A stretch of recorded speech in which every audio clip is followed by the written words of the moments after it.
who actually need to help you investigate this matter is a real lawyer. Well, I mean a good lawyer. And I'm not that person. He kind of said he's watching us and that he knows exactly where we live. If that man goes near you again, leave right away. Is that clear? My grandfather didn't want to sell that land, especially not to Demian Ferrer. He wanted to build a hospital. That was his dream. All you have to do is let yourself go when you love. Hey, where are you going? No! Don't touch me! Let me go! No! Lying heart. Fue sembrando el veneno y la ambición.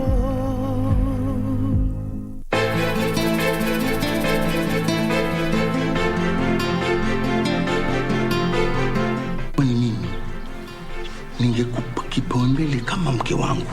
Mata simwelewi. Unaogopa kumpa salamu. Manake haeleweki na vituko kama ni ule mzee. Mimi namjua mke wako kweli? Furaha hakuna. Ndio mwanzo mambo yamezidi kuvurugika. Tipili anayuko sawa. Can you stop doing that?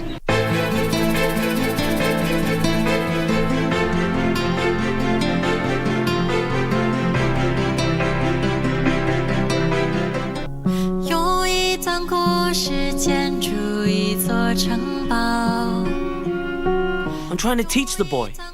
He said he was going to catch one for you. After 2 minutes had gone by, he gave up.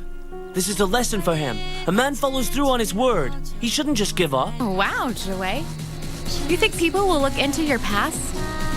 I was once your girlfriend. Maybe I'll get discovered. She and I will get married. I hope you can help me get Manny to accept it.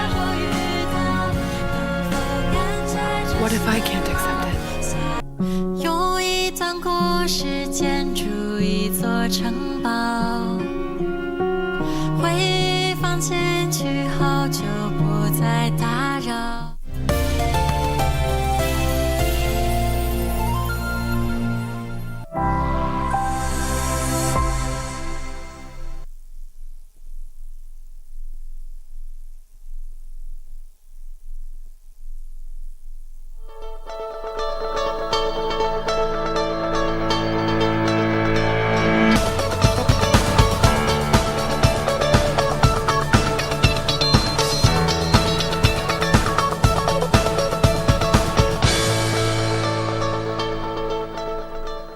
Good morning, the 26th of January 2022. You tune to KBC Channel 1. This is Good Morning Kenya, and I'm Regina Manyara. Top on our news, we're going to be looking at what transpired yesterday at Parliament buildings, where UDA and Mudavadi allies disrupted House business. Further on, talking about matters politics. So, what hangs in the balance, so to speak, when it comes to political alliances after the quake? So now the fate of Raila and Ruto might as well lie in Kalonzo Musyoka's hands, so to speak. This is what some of the political pundits have had to say. This comes at a time when Uhuru seeks to tame, deputy in Western. That's some of the headlines that we're having this morning. And also looking at matter sports. Well, we have remarkable sports men and women. And this time, we're not talking about athletics, where we really is our forte. We're talking about tennis, where Kenya's young star there is just a win away from the Australia quarters. Good morning once again. Glad to have you on board. It's a full team, so to speak. Let me introduce my colleagues. Victor, good morning. Good morning to you, Regina. It's a brilliant morning. And by the way, in matters to do with election, every country has, different interests from foreign nations. And yesterday, Uganda President Yoweri Museveni said that he has no interest in Kenyan election or any other African country for that matter. So he said that an election for a nation is a matter that is an internal affair. So he does not need to interfere with that process. That is across our borders. But back home, if you're a civil servant, now Justice Anthony Mrema said that you have got exactly 2 weeks to quit your office if you want to get into politics. 2 weeks to go. Now, that case was taken to court after a voter actually, raised an alarm saying that he wanted Section 43(5) of the elections law, and he said that that case was dealt with around 10 years ago, and nobody actually challenged it. So it stands. You have got exactly 2 weeks to quit. So much more coming up. And by the way, the art of public speaking. How authentic are you? How would you want to stand out? You are a politician. You want to address the nation. How would you want to deliver your speech? That is something we're going to be talking about in the next hour. An amazing guest we have here. You have to borrow a leaf from her. My name is Victor Lo. Welcome to the show. Steph. Good morning. Well, it's a beautiful Wednesday, and I hope you're enjoying your morning so far. Thank you for choosing to tune in. We have a packed show for you. So much coming up. If you're a business person, you will want to stay tuned, because we will be having an interesting conversation on how to harness the power in the digital space. So stick with us till the end.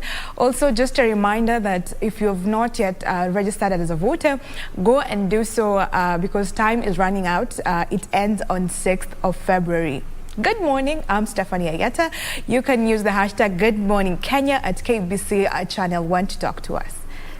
Well, speaking of being registered as a voter, IEBC now says it's 12 days to go. And also what they're saying is that they have only registered 230,000 out of the possible 4.5 million Kenyans that they were targeting on this second phase. Yes, we keep talking about exercising your political rights, and this is the only way you can be able to do so as a Kenya come August 9th, only if you get registered as a voter. Just as my colleagues have mentioned, we have a full packed up show for you beginning now up until 10 a.m. So we urge you to stay put up until that time, from the different conversations that we'll be having today to what is making news in the different dailies, as well as how our roads will be looking like this Wednesday morning. Many thanks for making time. I'm Doreen Arange Okelo. Now, that said, that's a full team. You expect a lot from us during this particular broadcast, as well as we expect your feedback. You can reach us on Twitter. Our official station handle is at KBC Channel 1. I'm also on Twitter at Ray Manyar. What is your take in regard to what is happening in our political scene? So much has been said on social media platforms, especially after that move from Mudavadi, at a time when political analysts are saying now the key to this equation, or rather matrix, so to speak, might just be Wiper leader Kalonzo Musyoka. But is it? We're going to be keeping you abreast on what is happening in the political scene. Now, without further ado, let us have a recap of what was happening at the National Assembly yesterday, where it was adjourned indefinitely after failing to agree on the composition of the House Business Committee. The move was technically paralyzed, or rather has technically paralyzed operations at the House. Its sixth session, with the main business to approve the House Business Committee that sets the agenda of the House. But the list of 7 members presented before the floor of the House will be rejected at the vote. Will as many as of that opinion say aye? Aye. Will as many as of contrary opinion say nay? Nay. The nays have it. Yes. Standing Order 49 of the National Assembly states that no motion will be moved which is the same in substance as any question which has been resolved during the preceding 6 months in the same session. Yeah, the nays have it. The rejection of the composition of the House Business Committee means the House has technically dissolved itself, as it will be legally impracticable for any sitting past May this year. But Speaker Justin Muturi said the onus is on the House leadership to explore available avenues to cause him to recall the House. We will not be able to do any other business. Very well, so the House is adjourned until such time as the Speaker will be moved by the leader of the majority party and leader of the minority party on a motion based on Standing Order number 49. Celebrating the House decision, legislators allied to UDA took pride in the new union with ANC members, terming the paralysis an earthquake. Lakini saa hizi tuko na numbers na tuko vile tumejipanga. Najua mbeleni walikuwa wakitupanga, lakini sasa hatupangiki. Sasa tutakuwa tunaangusha hizo miswada sote. we are not willing at all to recede on the decision that we have made. Parliament, as it stands, is dissolved because we only have 6 months to election. So what we end up wafanya campaign. However, lawmakers allied to Azimio la Umoja criticized the move by their counterparts. Kwa sababu ya ile tamaa ya ubinafsi tu kuonesha ubabe, yani mtu amefika paka hadhi ya namna hii. Hawajali. Ukisema unafanya bunge lisiendelee kujadili, you are not punishing members of the handshake. You are not punishing ODM. You are not punishing Raila. You are punishing wananchi. After the unprecedented occurrence at the National Assembly Tuesday afternoon, the ball now lies with the leadership of both parties to mobilize the House to rescind its decision. Kamche Menza at the National Assembly. So what are the implications of that particular move yesterday? Among key businesses that may be affected are the adoption of the budget policy statement, appropriations bill and the finance bill that actualizes the budget for the financial year 2022-2023. Now, Kevin Washira puts this into perspective. Of the 6th session of the National Assembly now lies with the House leadership and the ability to marshal MP to rescind the decision to reject the membership of the House Business Committee. Following the vote to reject the membership of the crucial committee, the House is now staring at 6 months of paralysis unless otherwise. Key businesses to be affected by the paralysis include consideration of the 2022 budget policy statement, which is before various departmental committees, and nomination of a person for appointment to the Equalization Fund Advisory Board. Other priority businesses pending before the House include vetting of nominees for appointment to the offices of chairperson and members of the Kenya National Commission on Human Rights, and vetting of a nominee for the appointment to the office of a member of the Salaries and Remuneration Commission representing the National Police Service. All indicators, however, show both majority and minority parties will move motion to rescind the decision of the House on Wednesday to avert a government lockdown. Let's focus on matters politics, where ODM leader Raila Odinga is vowing to ensure there is inclusivity once he ascends to power. He was speaking after meeting the Ma and Gema leaders in Nairobi. The ODM leader was on Tuesday the guest of the Ma Communities and Mount Kenya Foundation at a Nairobi hotel. Raila said for a long time Kenya has been suffering from negative ethnicity and promised to change the narrative, calling on the two communities to rally behind his Azimio la Umoja movement.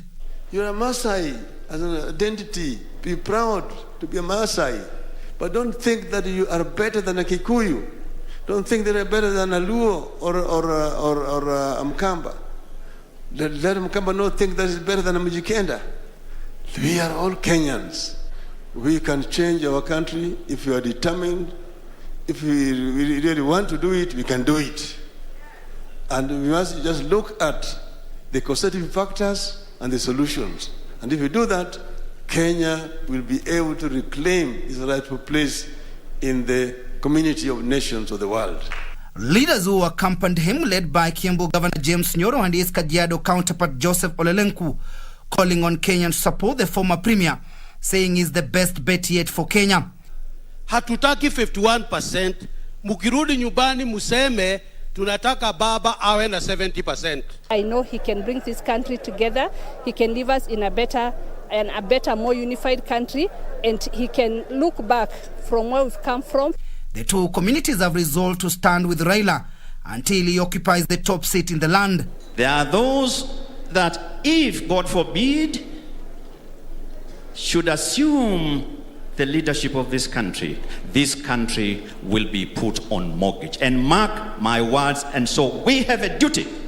They also agreed to safeguard peace and stability, saying attempts to profile communities will cause tension. That the two communities took an oath that none will ever spill each other's blood. The race to succeed President Uhuru Kenyatta is gathering momentum 194 days to the election, with Orange Democratic Movement party leader Raila Odinga putting his best foot forward in wooing the Gema and the Ma community to support his presidential bid. This even as he says he will ensure inclusivity once he ascends to power, and saying no community will feel superior to the other. Timothy Kipnoso, Nairobi. So what next after the proverbial ANC leaders quake? Deputy President William Ruto has now defended the United Democratic Alliance move to work with ANC leader Musalia Mudavadi and Moses Wetangula's Ford Kenya. He was speaking when he met leaders from Laikipia North constituency, and the Deputy President said his new coalition pact will unite, transform and tackle political mischief in the country.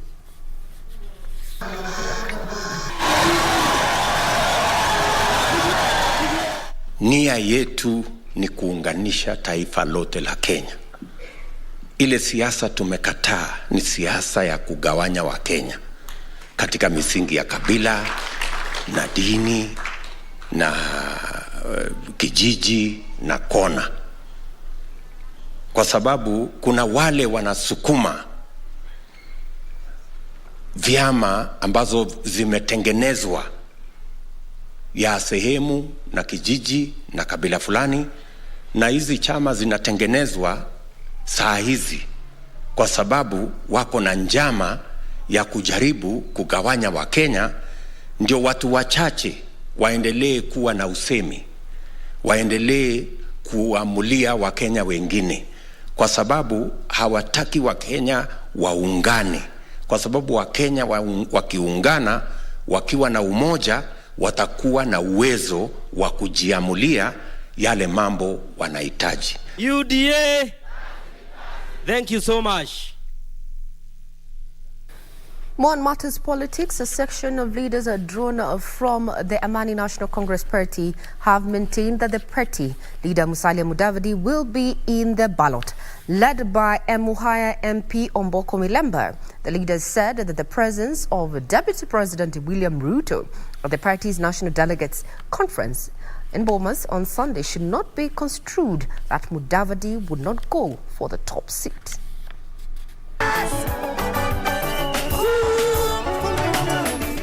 Despite ANC party leaders' move to invite Deputy President William Ruto to attend the party's National Delegates Conference held at the Bomas of Kenya last weekend, his lieutenants insist Musalia Mudavadi is still in the running to succeed President Uhuru Kenyatta.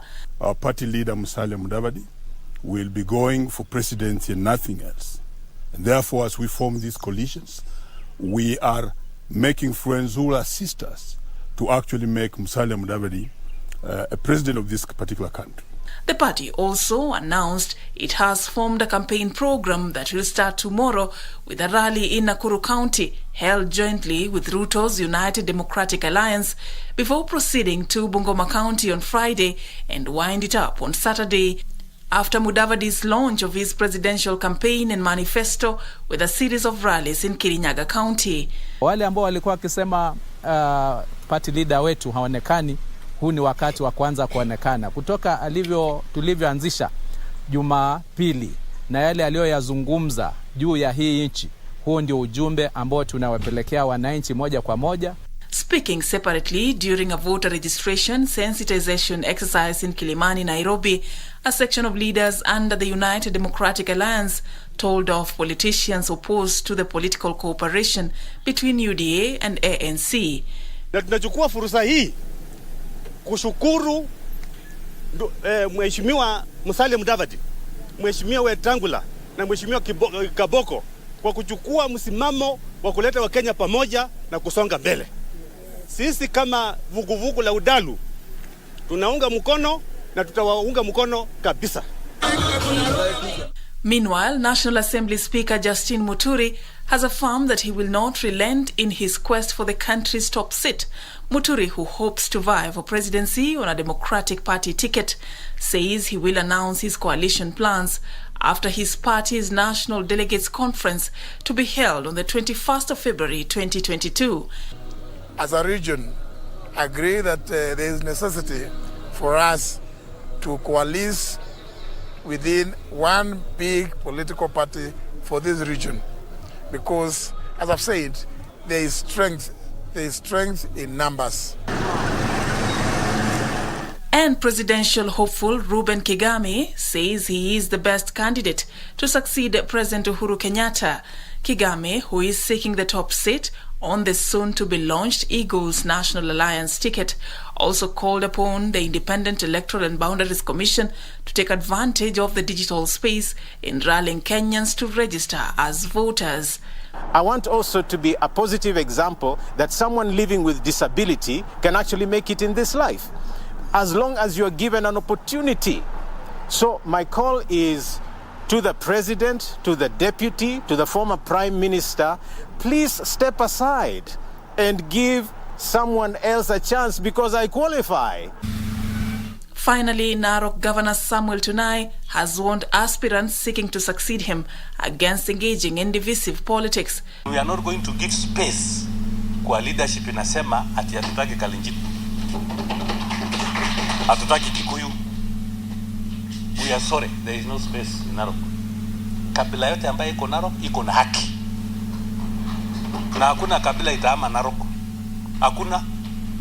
Tunai was speaking at the Narok County Assembly during the swearing-in of ICT Chief Officer Charles Langat.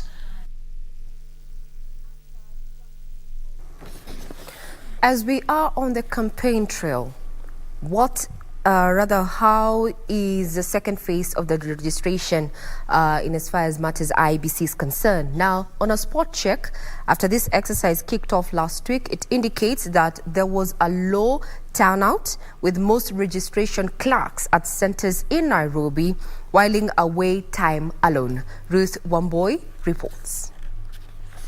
This was the situation in most IEBC voter registration centers across Nairobi County. The Independent Electoral and Boundaries Commission, second phase of enhanced continuous voter registration that started last week, receiving cold. We target the youth, and unfortunately it is the same youth who have migrated with our livestock to Tanzania, to Uganda and to Ethiopia in search of water and pasture again. Luckily enough, this time round, most of them are coming back because we have had some short rains, and I'm sure we will be able to lobby a number of them to register. IEBC registration officers calling on members of the public eligible to vote and have not registered to take advantage of the exercise. In a day, we don't meet the daily targets, which is 56, and mostly we register 20 or less. Na tujaribu kueleza wale watoto wetu, wasichana wetu, mayouth, tuwaelezee muhimu ya kuchukua kura, wasiseme tu na mdomo ati yeye napenda fulani, unampenda bure bila kumpigia kura. Kuchukua kura kwa sababu ID imekuwa ikinisumbua tangu zamani. Sikuwa nikipata, nilikuwa nikienda kutafuta naambiwa miaka yangu bado ninarudishwa. Sasa last year ndo nilipata ID yangu. In Busia County, IEBC officials have changed tact and are now moving from door to door as they push against time to register at least 135,000 eligible voters in the county. In Kilifi County, IEBC Kilifi County Representative Joseph Mofondo applauded the Office of the Registrar of Political Parties for the cordial working relationship to ensure data for political parties such as party lists and specimen signatures are correct and verified. Partnership yetu ya IEBC na County Commissioner imetusaidia sana kwa sababu sasa vitambulisho vinapatikana, vitambulisho vinapelekwa na machifu kwa mashinani. The second voter registration exercise is expected to end Sunday, the 6th of February 2022. 3 people died on the spot while 10 others were seriously injured in a road accident involving a 14-seater matatu and a lorry at Kimende area in Lari, Kiambu County. The accident claims the lives of the matatu driver and 2 passengers who were seated next to the driver. Police are in pursuit of the lorry driver who who fled the scene of the accident. This is what has been left of the 14-seater matatu that was involved in a road accident at Kimende area of Lari sub-county in Kiambu early morning. The mangled wreckage indicating the magnitude of the accident that left 3 people dead and 10 others nursing serious injuries at Kijabe Mission Hospital. The 3 who perished include the driver of the matatu and 2 passengers who were seated at the front. The head-on collision is said to have occurred when the driver of the lorry heading to Nairobi tried to overtake other vehicles, only to run into the 14-seater matatu that was headed to Naivasha.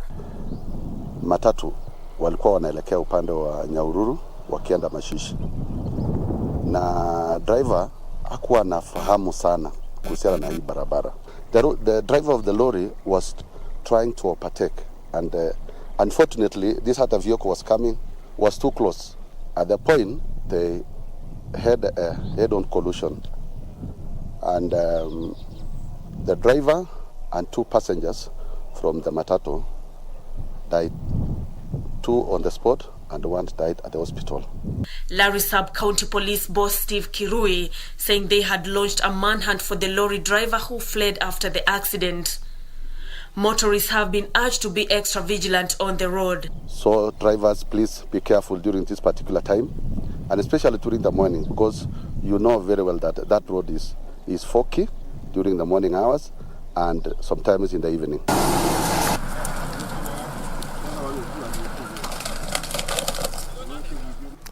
May the souls of the departed continue resting in peace. Now to the corridors of justice. Parties challenging the Mumia Sugar Company revival takeover bid by Ugandan firm Sarai Group of Companies have put up a spirited fight to have the award revoked. One of the parties, West Kenya Company, through its lawyer Paul Mwite, claimed they were unfairly blocked after putting in the highest bid of 36 billion shillings. The contesting parties claim Sarai Company has already begun operations despite a court order blocking them from doing so. Here's Ben Troy with details. To be very brief in your representations. Before High Court Judge Winfrida Onkwani, Mwoko Farmers Cooperative and Gakwamba Farmers Cooperative Society sought the court to allow the farmers be enjoined in the proceedings so as to be assured of how they will get their 7 billion shillings owed to them by Mumia Sugar Company. A whole matter that affects almost 90% of the Kenyan budget. It cannot wait. We need to resolve this matter to move forward. That you have credible information that the machinery of that sugar plant are being placed in jeopardy and some of them are being removed. 6 billion shillings, 5 point. West Kenya Sugar Company through senior counsel Paul Mwite told the court that they want to come on record to the proceedings to question the rationale of the receiver manager and KCB Group to award the tender to Sarai Group of Companies, which quoted the least amount in the tender process as opposed to the highest bidder by West Kenya Sugar Company. West Kenya Sugar Company Limited was the highest bidder at 36 billion Kenya shillings compared to Sarai Group,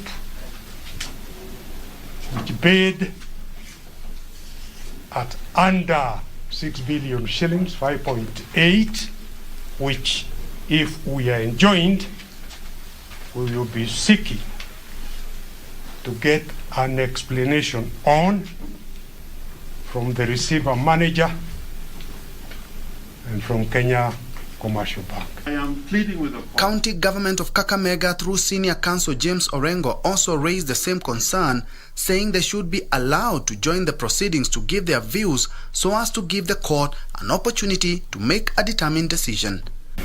The issues about whether the highest bidders or not,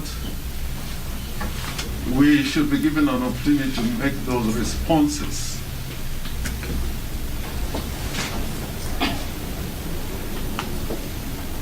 because it would emerge they did not qualify.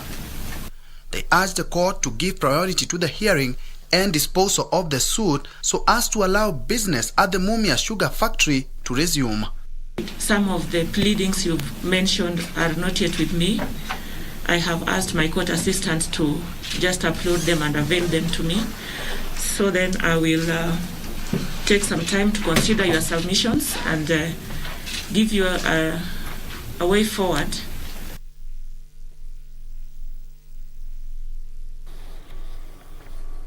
Crossing over to the counties where a person and 40 livestock were killed at a bridge in Lodwar after a car rammed into them. Lodwar Police Commander Samuel Ndanyi, while confirming the incident, called on drivers to be more careful on the roads. Witnesses said the driver could not control the car that was at high speed, killing the man and the livestock. The accident caused a huge traffic snarl-up for hours.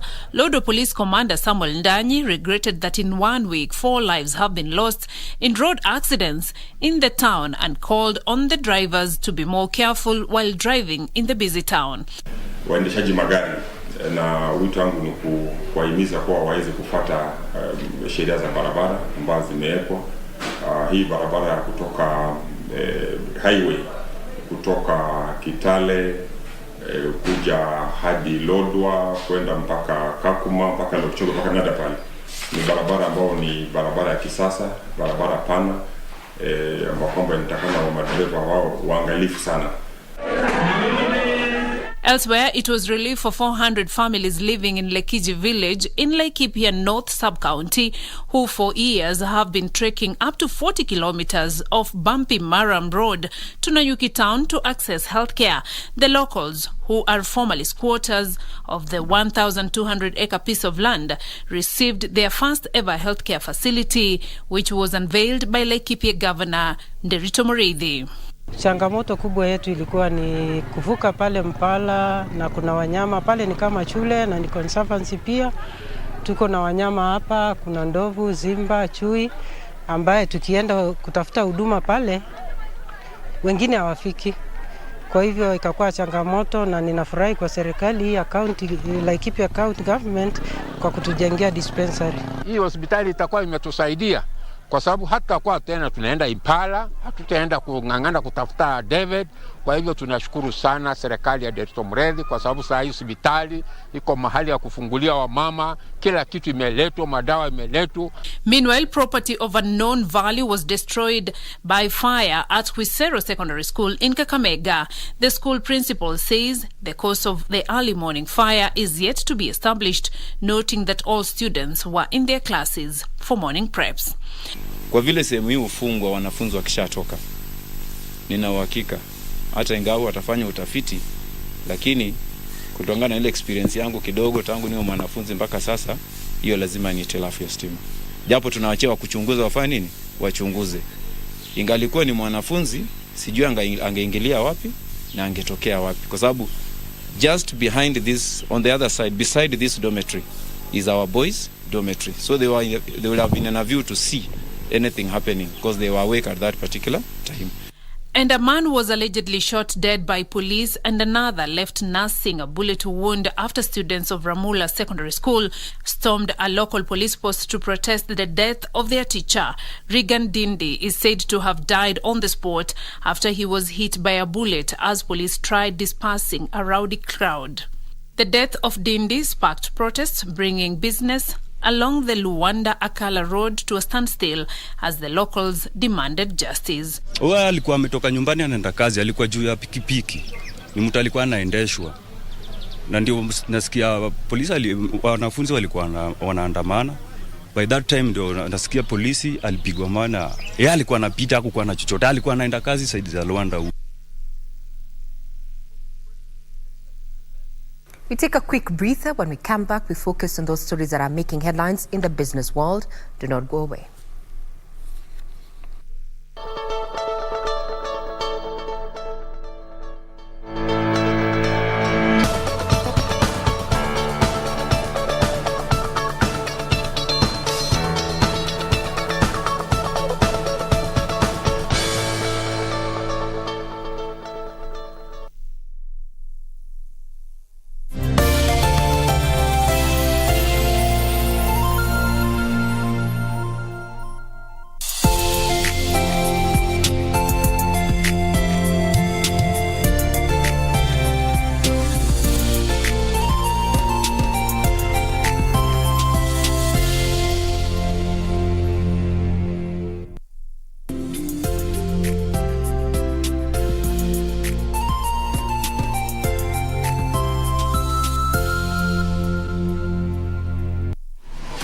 Log on to the KBC website at www.kbc.co.ke to get the latest breaking news, entertainment, sports, politics, lifestyle or business trends from Kenya and around the world. Never miss new episodes from your favorite TV shows, reruns and movies. Just stream online or watch live on your YouTube channel at KBC Channel 1 TV shows. For the day's biggest stories, trustworthy news and family entertainment, log on to KBC Channel 1. Watch what you want anytime, anywhere.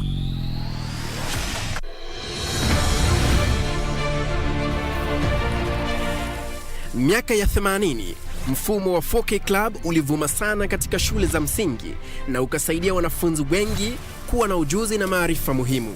Zamani imeonekana kama kwamba agriculture ama mambo ya kilimo ni kama mambo ambayo yanafanywa na watu ambao hawajasoma, lakini hiyo sio kweli. Hata hivyo vilikosa ladha na vikafifia. Kwa sasa Rais Uhuru Kenyatta amevifufua na kutoa agizo kuwa viwe katika kila shule kote nchini.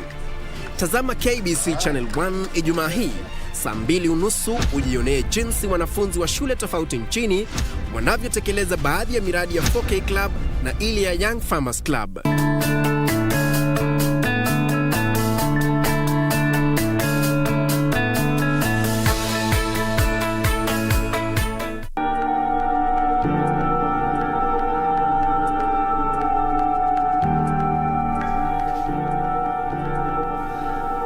Sawa. Wacha ujinga zako Jane. Wacha ujinga zako. Na si ni ukweli. Please don't mind her. Never. Siwezi ishi hapa tena. That's why hata ni machagari yangu pale nje. Siwezi kukubali familia ichukue main house na tena wachukue hii. It's my house. I choose whoever I want to be in it. Hey. Take it easy. I can fix everything. I hope you know what I'm saying. Mark, leave my house. Jen? What has Jen done? What happens after tomorrow? Nothing is going to happen.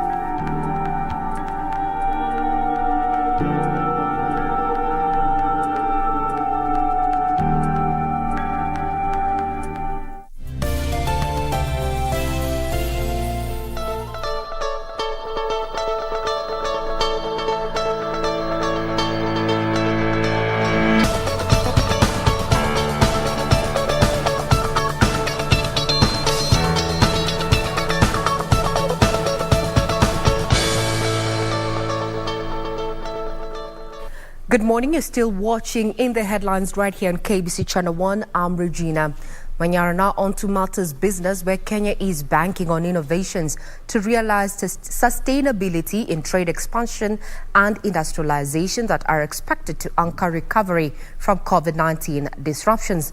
According to Industrialization and Trade Cabinet Secretary Betty Maina, this strategy aims at building and supporting the capacity of local enterprises to meet Kenya's demand so as to minimize the impact of global supply chain disruptions.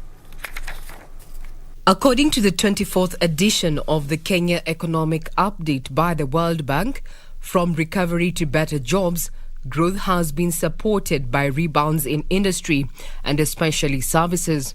With overall economic performance expected to rebound to about 4.9% this year and next year, Kenya is focusing on self-sufficiency and exports-led economy recovery, as well as attracting investments, especially in the digital and services sector, to help accelerating adoption of technology. The rollout of ICT, the integration into more global value chains, and e-government is going to help us a lot more in recovering and ensuring that this recovery is leads to shared growth. Local enterprises, including MSMEs, are reinventing themselves to fill the gap left by the disruption of global supply chains that starved manufacturers of key raw materials and supplies and negatively affected output. COVID-19 exposed massive inadequacies and weaknesses in existing national and regional and global responses to such pandemics.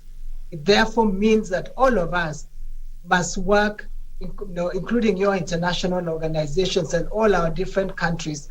We all must work collectively to develop lasting responses to the current and future pandemics and to ensure minimal economic disruptions in the event of future pandemics. Further, Industrialization and Trade Cabinet Secretary Betty Minor says there are efforts to use technological innovations to address other challenges the country has been grappling with, such as drought, flooding and pest invasion.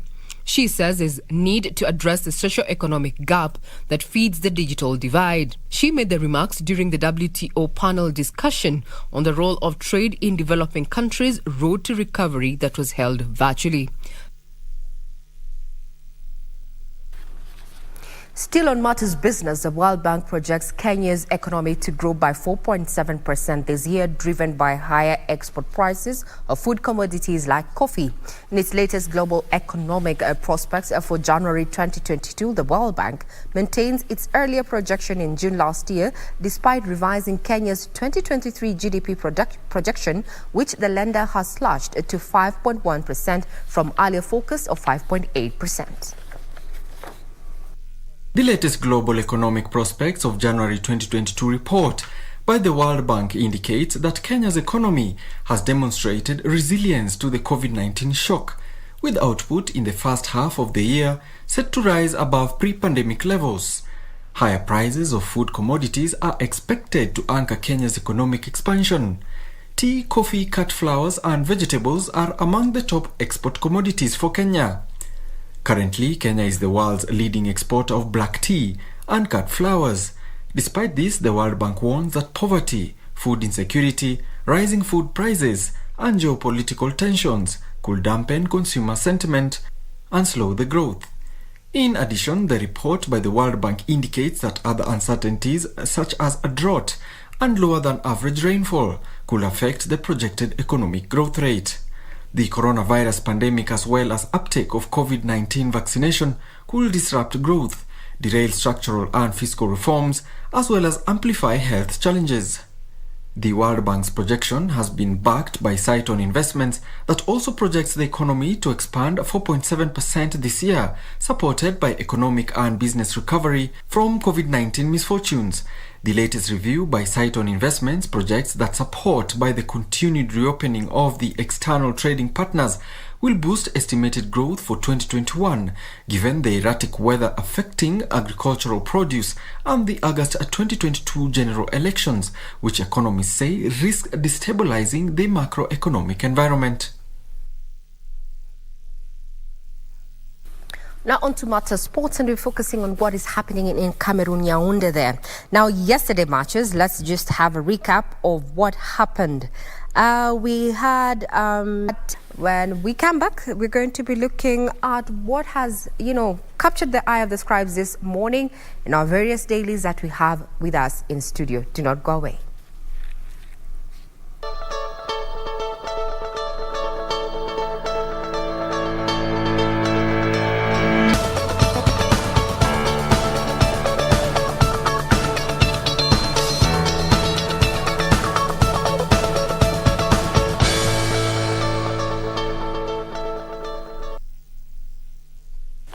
All right, the African Cup of Nations actually is getting sweeter and sweeter, all right? It's going to be an amazing show moving forward to the finals of that particular match. Now, moving to the front page of our local dailies here, the Star newspaper, Uhuru. Mudavadi disappointed me. Mudavadi disappointed me at State House meeting a day after the Sunday earthquake. The president tells loyal leaders to get ready and hit the road and start the campaigns. That is what's on the front page of the Star newspaper. There you have it there. Uhuru Mudavadi disappointed me that they had a meeting yesterday with the loyal leaders, and of course we have got the pictures of ODM leader Raila Odinga as well as Ma community who had a meeting yesterday at Safari Park Hotel together with the Mount Kenya Foundation leaders where they signed an MOU to campaign for former Premier Raila Odinga. Moving to the second page here, DCI officer found killed, family demands justice. The family of Abdi Harim Abdullahi, whose body was found in Baringo on Monday, had deep cuts on his head, face and neck. And of course, the DCI said, according to the police officers, they said that the slain DCI officer was in the police radar for poaching claims. That is something to be investigated further. Worker whose ID was found at Monica's house testifies. He says that he worked there for 1 day, left ID at the gate, but security later couldn't find it. The case of Monica Kimani is still going on at the courts there. Kenyatta in central offensive to buttress Raila presidential bid. Now, President Kenyatta has lined up a series of activities in his Mount Kenya backyard to rally his troops to support ODM leader Raila Odinga's presidential bid. Now, the head of state is expected to address a third meeting at the Sagana, now christened Sagana 3, where he's expected to deconstruct the anti-handshake forces. The meeting date is yet to be set, but it's said that it could be held in the first week of February. That's according to the Jubilee Vice Chairperson David Murathe, who confirmed that the president will go to Sagana, a state lodge now synonymous with Uhuru's political planning and strategy. How will it pan out? A matter of wait and see. Matters of Mount Kenya Foundation tycoons and Maa leaders endorse ODM leader Raila Odinga. The Mount Kenya Foundation, actually this is the second public meeting the influential team organized outside the Gema community. That's as far as that is concerned. And President Kenyatta, I'm disappointed in Mudavadi. Now the president says that he's expressed his disappointment with the ANC boss, Musalia Mudavadi, for teaming up with his estranged deputy William Ruto as he laid out an elaborate fight-back plan. Uhuru spoke at State House as hemorrhage in ANC continued, with indications that Vihiga Senator, that is George Haniri, is also set up to dump Mudavadi for ODM chief Raila Odinga. So far, at least 6 lawmakers have ditched Mudavadi over the last 1 month. Moving to, there was some chaos in Parliament yesterday, and now it says that blow to Uhuru as Ruto Musalia allies paralyzed Parliament. That the anti-handshake MPs rejected a motion for the reconstitution of the House Business Committee, which cues business to be transacted, dealing a blow to President Uhuru Kenyatta's legislative agenda. The House was postponed. And finally, Ruto Mudavadi rally to evoke memories of Jubilee marriage. Uhuru and Ruto launched the alliance in December 2nd, 2012 at Afraha Stadium in Nakuru. And today is Wednesday. They will be in Nakuru, as was earlier said by the DP, over the weekend in Bomas of Kenya. Steph. Okay, with me here is the Daily Nation. Making the front page is the story that you've just read on Mudavadi Ruto and Uhuru Raila shock defeat.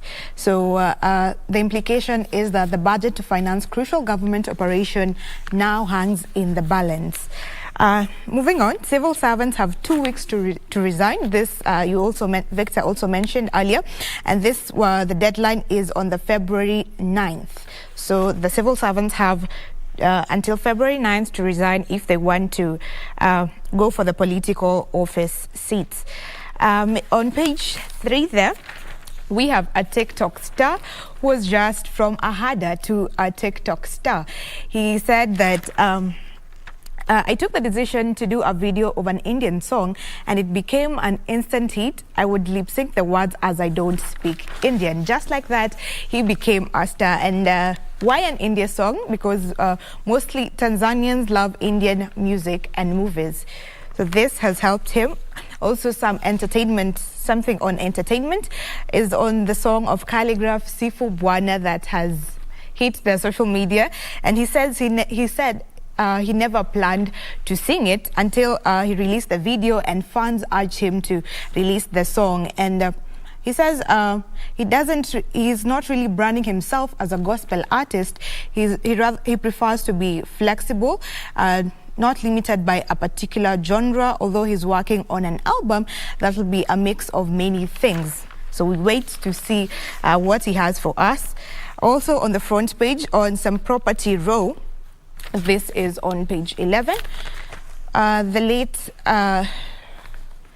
late Senator, Homa Bay Senator Otieno Kajwang still has some dispute over his succession case because his family is yet to agree on how the property will be shared out.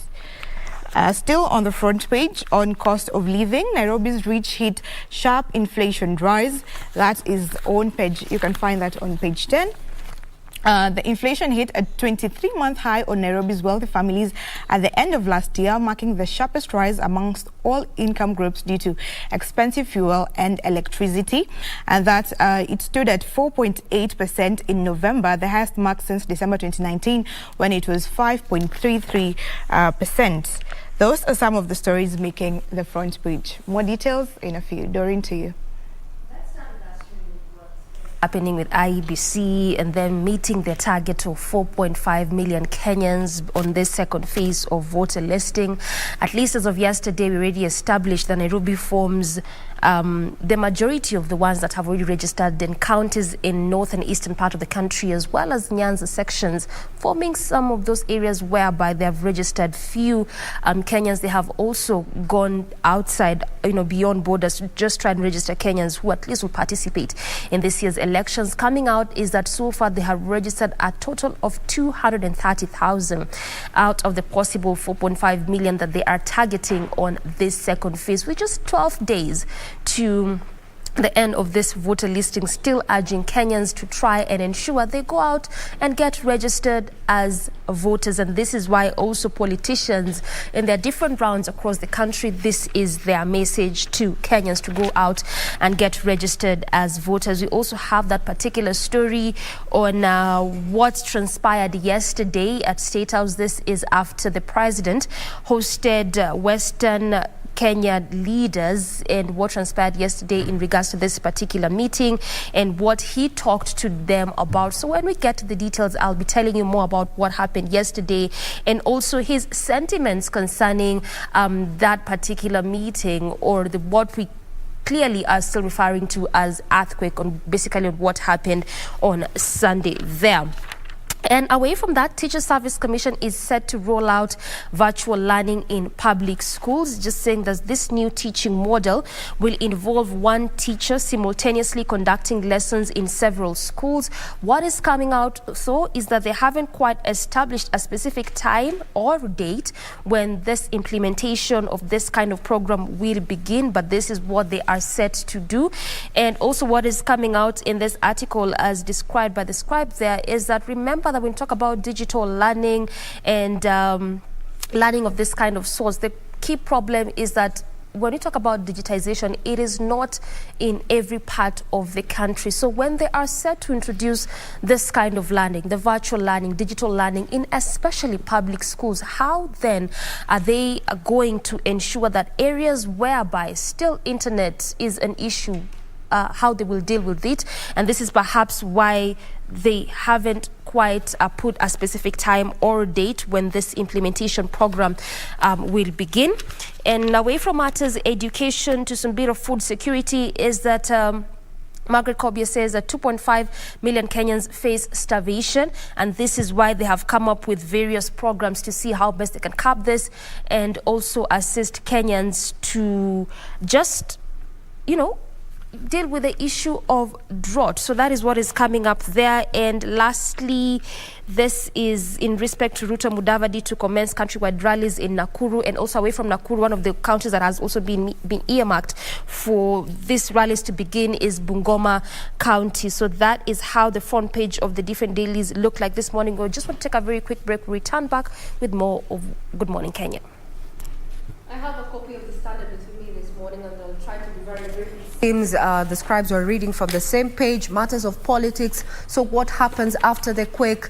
Uhuru is seeking to tame Deputy President in Western, and rallies allies there to hit the road campaign trail there to popularize, Azimio la Umoja, so to speak. So the question is, what are the cards on the table when it comes to Kalonzo Musyoka? And what does the Kalonzo Musyoka factor have to do with matters politics, so to speak? Some analysts have come out and said that, the fate of Ruto and Raila is lying on Kalonzo's hands. Further on, matters of house business that was disrupted yesterday.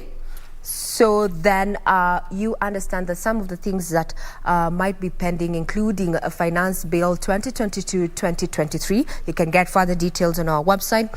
Just to give you a sneak peek of also what is happening across the world is that military Wanita have taken control of Burkina Faso after the president resigns. Remember yesterday, the government had come out to say that that is not going to happen. But you see a day in politics is quite a long time. So now a coup has happened in the nation that was once considered a bastion in the area. And one of the protesters quoted here in this particular says that this is an opportunity for Burkina Faso to regain its integrity. The previous regime, Sanka's people are dying daily, soldiers are dying daily, there are thousands displaced. Now back at home and focusing on sports, we have a teen sensation who is making headways in as far as matters tennis is concerned. Who am I talking about?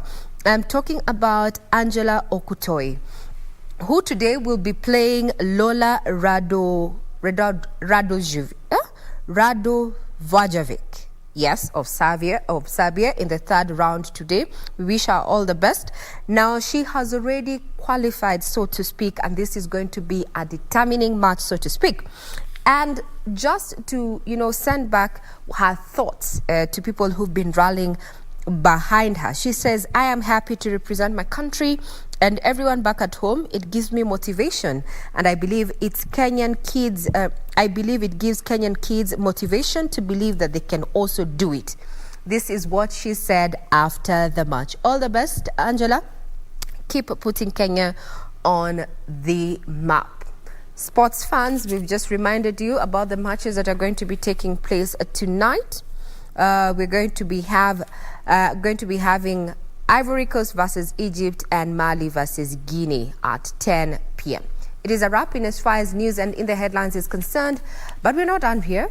Just so do keep it right here for more candid conversations on current affairs issues. Right here, I'm Regina Manyara.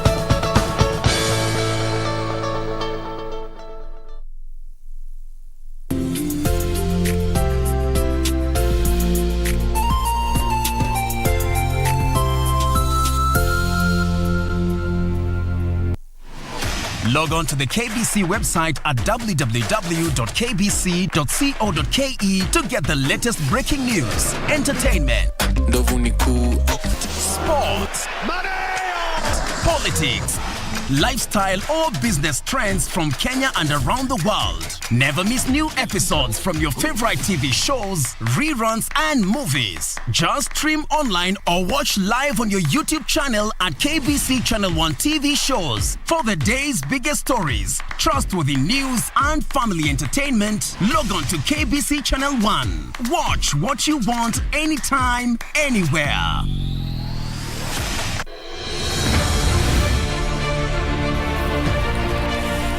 Miaka ya 80, mfumo wa 4K Club ulivuma sana katika shule za msingi na ukasaidia wanafunzi wengi kuwa na ujuzi na maarifa muhimu.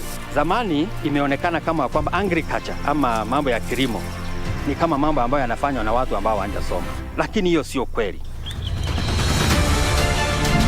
Hata hivyo vilikosa ladha na vikafifia. Kwa sasa Rais Uhuru Kenyatta amevifufua na kutoa agizo kuwa viwe katika kila shule kote nchini. Tazama KBC Channel 1 Ijumaa hii saa 2:30 ujionee jinsi wanafunzi wa shule tofauti nchini wanavyotekeleza baadhi ya miradi ya 4K Club na ile ya Young Farmers Club.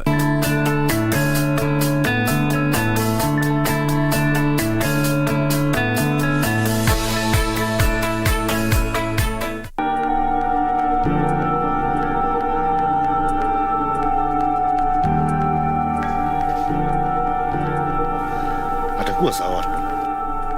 Wacha ujinga zako Jane. Wacha ujinga zako. Na si ni ukweli. Please don't mind her. Never. Siwezi ishi hapa tena. That's why hata ni machagari yangu pale nje. Siwezi kukubali familia ichukue main house na tena wachukue hii. It's my house. I choose whoever I want to be in it. Hey. Take it easy. I can fix everything.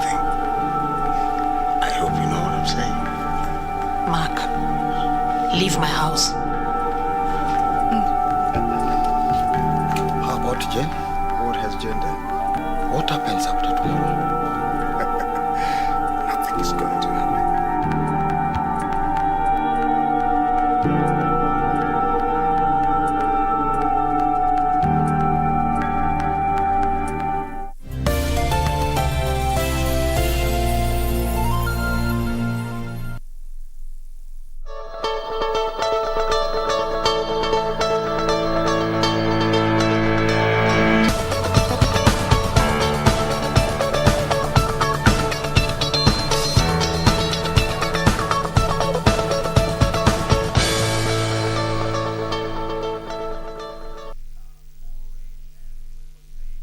All right, so this is it. We are hitting the ground running. Being a political campaign season, most Kenyans are going to be taken to the podium for all the obvious reasons to campaign. Now that is going to be confirmed, you know, it's already on. But the art of public speaking is something that most people grapple with. Even us here, behind the camera, sometimes we have that stage fright, all right? Some of us. But how would you move a crowd? At what point do you deliver your punchlines? How do you do your personal branding? Even in an organization like this one, how do you manage yourself in terms of how you dress, how you put across your points, so that you can easily move the crowd and sell your agenda in a proper and a straight way? The person who is going to help me to discuss this is Wangoi Mumia, who is also a journalist, but she decided to quit newsroom to venture into this particular field, which is amazing. I can assure you, I'm in class for free.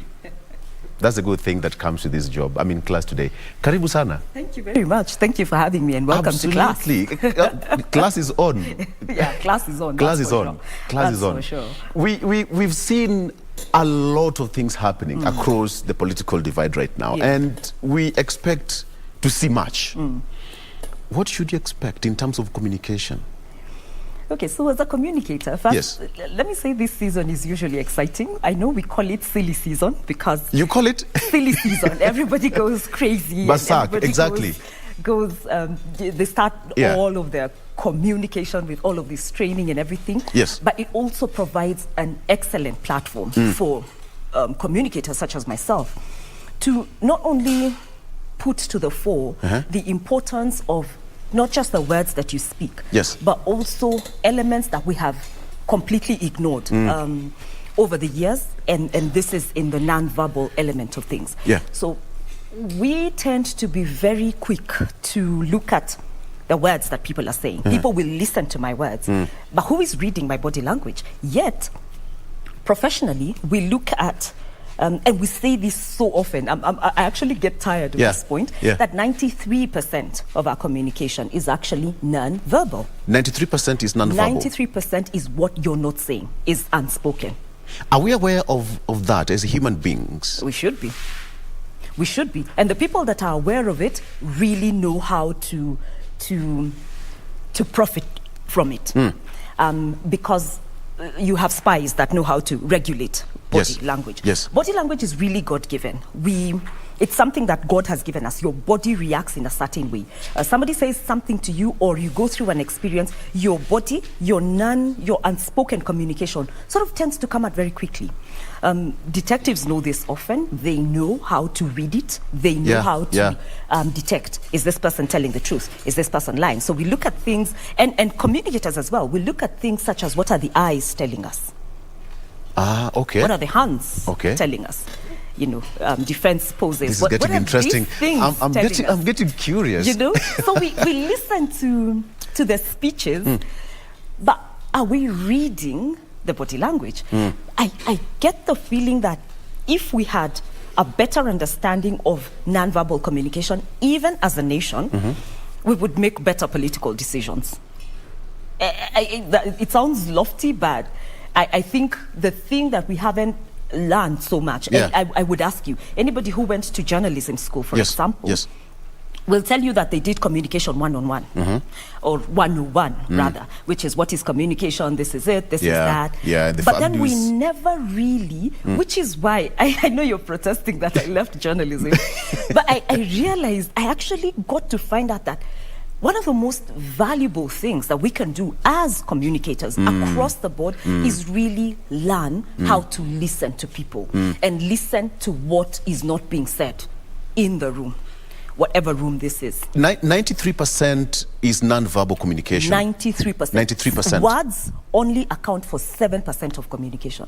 93% is what your body is doing, is the gestures that you're making, is how the closeness with the people or the person that you're talking to in the case of interpersonal communication.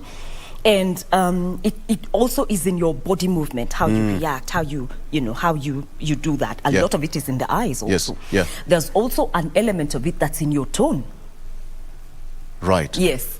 I do that, my tone. I come from a family of what you say commanders. So one of the things personally that I am learning, I have had to learn for quite a while, and I am still learning, is how to manage my tone. So that when you sound, there's a sound expert, his name is Julian Treasure, and I value his insights. And he says that there's a difference between you saying, where did you leave my keys? Or Victor, where did you leave my keys? Or Victor, where did you leave my keys? The tonal variation changes. Same words, but the tone variation communicates different things. Victor, where did you leave my keys? Victor, where did you leave my keys? Absolutely. What do you get from the two sentences? The first one is, like, what were you even doing with the keys? That's the thing. But the second one is a request. It's a polite one. Yes. Do you know where my keys are at? Yeah. And these things are so unsaid. Very unsaid. When you look at things, it's so easy to focus on, allow me to keep calling it silly season, but look at it in the different contexts, in the family context. Even in this room, many of us will have children. But the way we speak to them, children don't distinguish. I've had psychologists say children don't distinguish intention. So if you yell at a child, they will hear the yell. They will not hear the message. They will hear the tone.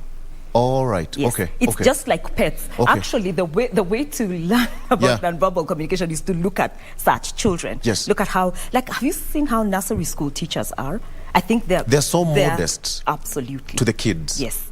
And the people, our teachers in our formative years, these are our nursery school teachers, these are the parents or even the caregivers that take care of us from a very early age, really determine even how we view the world. Yes. They determine how we process the world. So I'm coming to something else.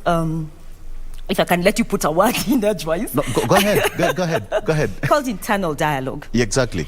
So we focus a lot on what people are saying. Or like, if someone is coming to speak in public, we want to prepare them for the public. We want to tell them, wear the right colors, make sure you do this, make sure you own the stage. But many times, I'll ask you, has anybody ever taught you how to speak to yourself? You're teaching right now. How to speak to yourself. It's never taught. We're never taught. We learn, in fact, even in class, communication classes, we just glance through it. Intrapersonal communication. Yes. How do you speak to yourself? And how important is that? But I'm asking that question because, one, when you look at any given point, when you go on stage and you get a ready crowd charged, we tend to lose our senses. We take our senses and take them on leave. And then we remain these people, that same body with a microphone. And whatever we say, when you ask, what did you say? Later on you say, I can't remember. What goes through your mind at that particular point when your mic is on and you have a charged crowd and you want to pass a message? At that point you lose it. What goes through your mind? It sounds like, the way Shakespeare said, sound and fury signifying nothing. It's just charisma. There's something about electrifying about a crowd. And again, if the internal has not been trained, the outcome will be obvious. The outcome will be obvious. If the internal has not been trained, there are people for whom their internal dialogue is so synchronized that it doesn't matter whether they are speaking to 1, to 2, to 10, to 10,000, or to 1,000,000. How do you manage this? It starts from the formative years. I wish I could put up a case for putting up communication from the very formative years. I wish I would. my practice focuses on intentional communication, speaking with intention, understanding that opening this mouth is actually a leadership assignment. Whether you're speaking to a child, whether you are speaking to the person that opens your gate, whether you are speaking to your boss, it is a leadership assignment. But the way it is formed starts from the social setups that we find ourselves in. That's interesting. So this is family, this is school, this is nursery school. Yeah. This is, class 1, 2, 3, up until 3. Yes. Class 4, usually it's formed. But class 1, 2, and 3, very important. That's where you will find a lot of accents are formed. A lot of perceptions about the self are formed at that age. So if there is the person that is doing the caregiving has no self-awareness, guess what they're going to do? They're going to pass on their own cycle to the people that they're bringing to. So what really is internal dialogue? It really is understanding how to speak to yourself. It is how to speak to yourself and with yourself. And it is understanding that whatever it is that's happening around you externally does not determine who you are. But internally, your values, the values that you get or the values that you cultivate at that young age stay with you and keep you focused. Okay. What we are seeing in this season is the ramifications from what was not done in the formative years. Okay. Because, when you look at the politicians right now, it's the way you call it, it's a silly season. Silly season.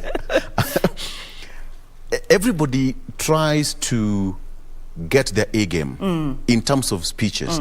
How do I sell my manifesto? How do I sell my agenda? How do I move the crowd? How convincing do I get anytime I get on stage? But my simple question is this. Are we always aware of what we say the moment the mic is on? I'm still going back there. Yeah.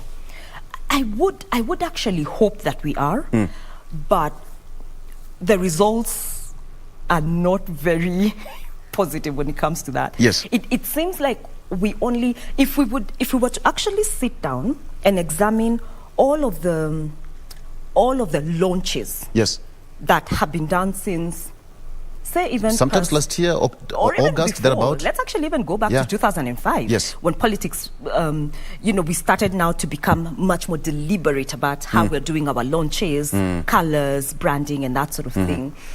If we were to sort of examine, actually we should have put, we should have actually done that, right? Examine the different, like what happened in 2005, this, exactly. and then examine the results. Because then that allows us to see, okay, was there substance in this? A lot of the times, and sometimes we just need to look at, so for example, let's say what happened on Sunday. Is the person that was speaking on the stage the same person that we have experienced? You're talking about Musalia Mudavadi. Well, yes, I am. Exactly, right. Well, they are, in their element, so to speak, or in their normal day. And that's how you know whether there is a balance. What you do is that you look at this person when they're on stage versus when they are off stage or when they are off camera. Okay, and then you put that together and check. The comparison. Is there a synchronization here? Is their body language synchronized? Because you can tell. One of the cases, at least I have studied, probably because she was a prominent female candidate, was studying Hillary Clinton. During her tenure in politics. And one of the things about her is that she was very passionate, I think, about the things that she was running for. But at some point, the communication coaches got to her so much that it almost felt like Hillary always practiced her moves. When you're speaking, you need to speak and with show intention at the same time. So it has to be like synchronized. Speaking and then showing. It needs to be synchronized. Right. If by the way your body movement, your and gestures, your words should be in tandem. Yes, that's how people get peace around your communication. If you're, for example, speaking to someone, even speaking to me, and my words, I'm saying one thing, but my body language is Okay, saying something I want different. I want us to do something. Yeah. You can give me a scenario. Yeah. And we are going to dramatize this one. You give me a scenario, and from there you judge how it's going to be. Yeah. Give me a scenario. Okay. Let's look at a scenario. What's a good scenario? And I'm a speaker. In this today, I'm going to be a speaker. You're in class. Yes.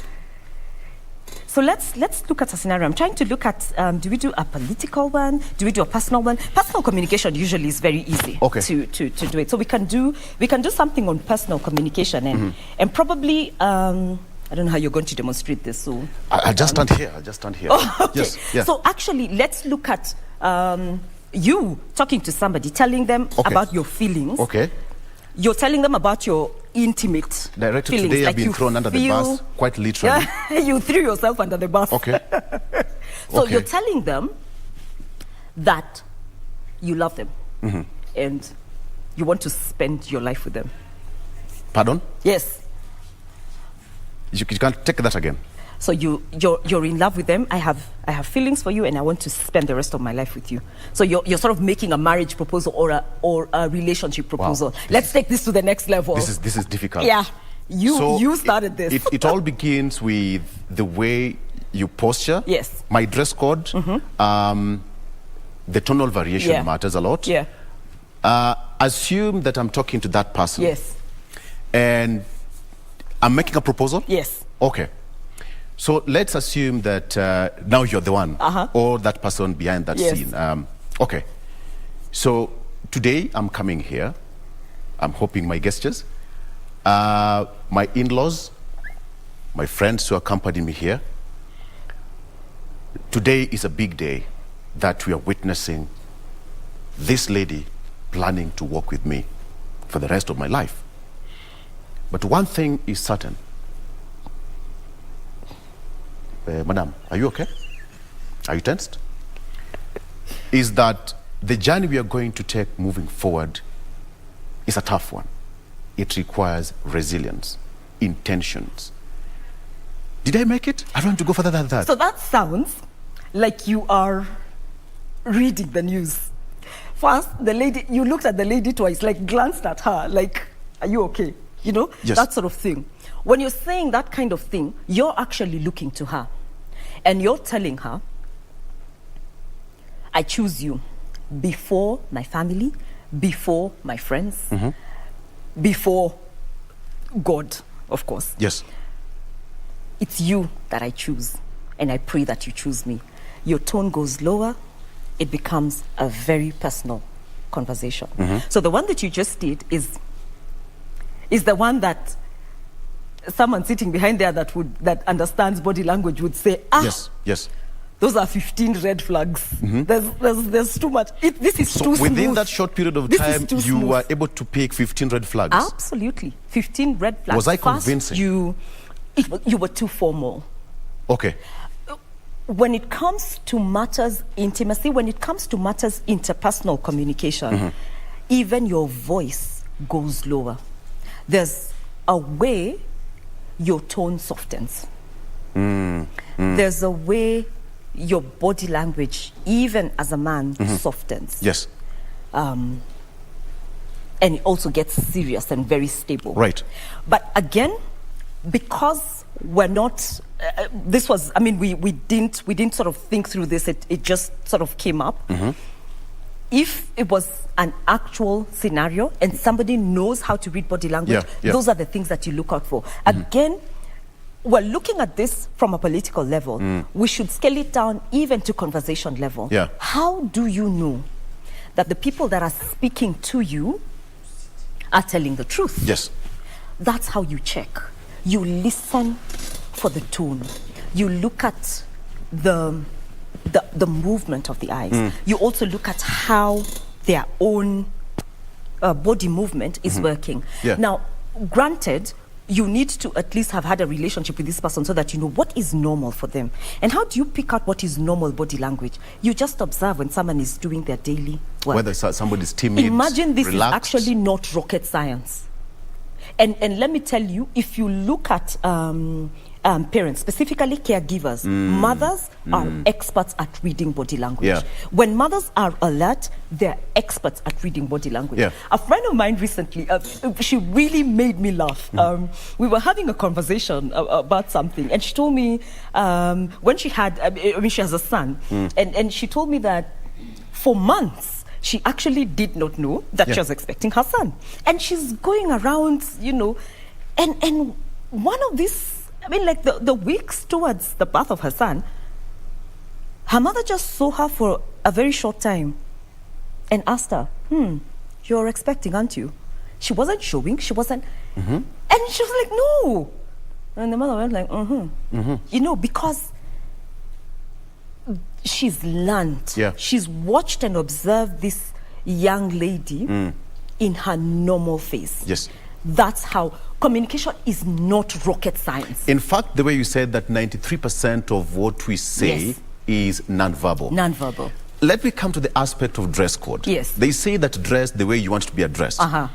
Again, I go back to the political, podiums arena, the arena right now. If right now I happen to walk out in a different attire, different color, different, kofia and all that, and I'm supporting a different side of the political divide, what would that sound or would that look like to my opponents out there? Dress the way you want to be addressed. Yeah. So what we're looking at then would be an element we call the psychology of color.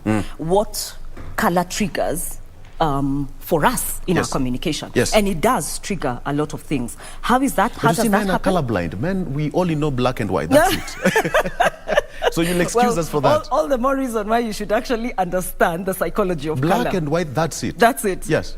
And yet you don't know that color has an effect on you. Let me, this is a good example. Let me just use it. So I don't know if you've noticed of late, it's a very weird example, but let me just use it. Lately, like for example, over the past maybe few months, I don't know if you noticed, for the longest time, when jean was marketed, jean was marketed as just a colorless, clear thing. Yes. It's blasted on billboards. Buy it, go get it. Yeah, that was. Have you seen what they're doing with jean now? No. Because of targeting a female audience, so to speak, of female users. Yeah. Jean has changed. It has all these really cutish colors. You have your greens, you have your pinks. Allow me to say this: sex appeal. And in marketing. And yes, for the women, whoever they are looking at will find it appealing because of the color. Now let's go back into the associations that political parties have with color. Yes. Now for the longest time, people around again, because the period from I think 2005 to now, I think has been very fiery politically in Kenya. Where if we were to really look at case studies of what Kenya has been like politically from 2005 to right now, there's been a lot of, we'd have tons of case studies to look at, and tons of case studies in terms of branding, in terms of the use of colors. So orange, the use of songs, the use of songs, yes, even poetry. I remember there was the use of there was shairis and a lot of poetry and songs around that time. But look at what color has been done. Like for right now. Like before we start, you were giving me an example of this person wearing yellow and how that looks like. Because right now, yellow, green are associated with what's happening politically. Yeah. And so that is what is at the top of the mind awareness. But generally speaking, I believe this is psychological.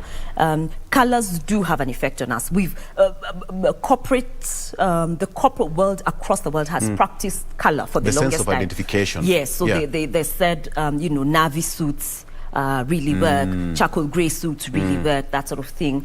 For women, what you're wearing with pantsuits. Of course, this has changed, and it has changed, in fact, more drastically now because of the remote working setup. So it's really sort of changed up a lot of things. In fact, it got to a point where even the working world began to accept colors that were not naturally seen as work colors. So grey, black, and navy were really accepted, and white were really accepted as corporate colors at the very beginning. But then as we moved, I've noticed even with female senior civil servants and even governors and even potential presidential candidates, there's a lot of, like, for example, for us, we've Africanized a lot of our work. So you'll find that you're seeing a woman in corporate and she's wearing her formal attire, but she has a jacket that's all, Africanized and that sort of thing. So there's what we call pizzazz. We've added pizzazz to our lifestyle, and it gives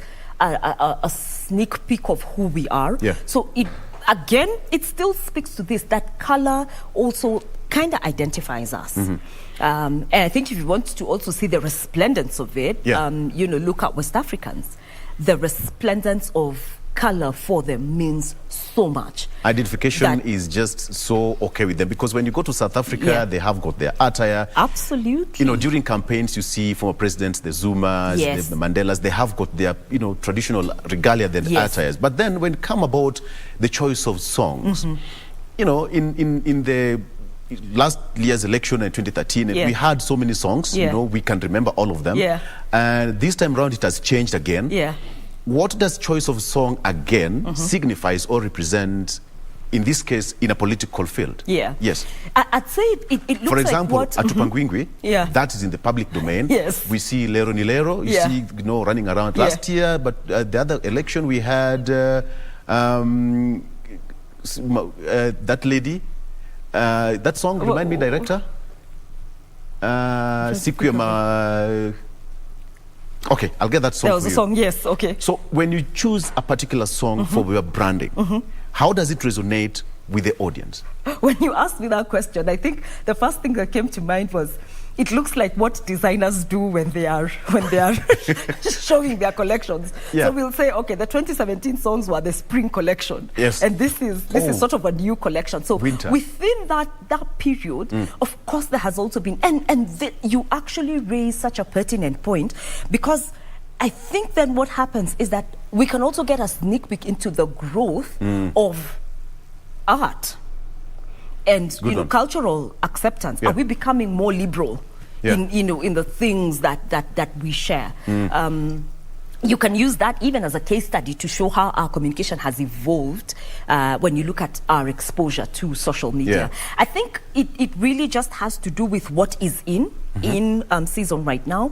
Of course, there will be artists that will be very targeted or focused on being able to release the jingle or the jingle that works for that season. And I think that's also a whole topic. Like, we could do a whole topic on music jingles, selection, on what has been done creatively over the years in elections. But I think what an election year summons, at least for this country, is a whole, it's like there's a whole marriage of not just culture, of how we communicate, of who we are as a people.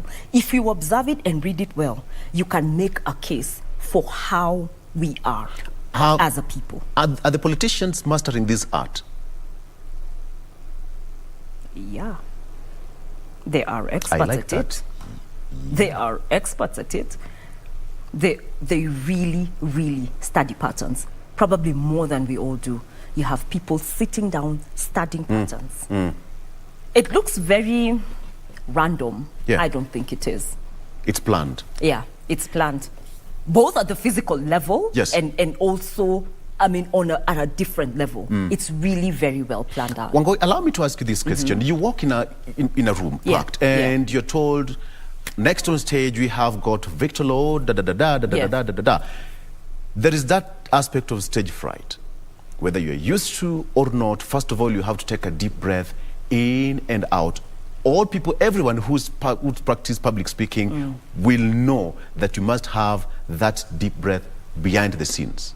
Take a deep breath, peep through the curtain, who is there, who is the dignitary there. How do you break the ice so that the moment you hit the ground running, the first word that you'll utter will carry the audience from the beginning until the end? You practice.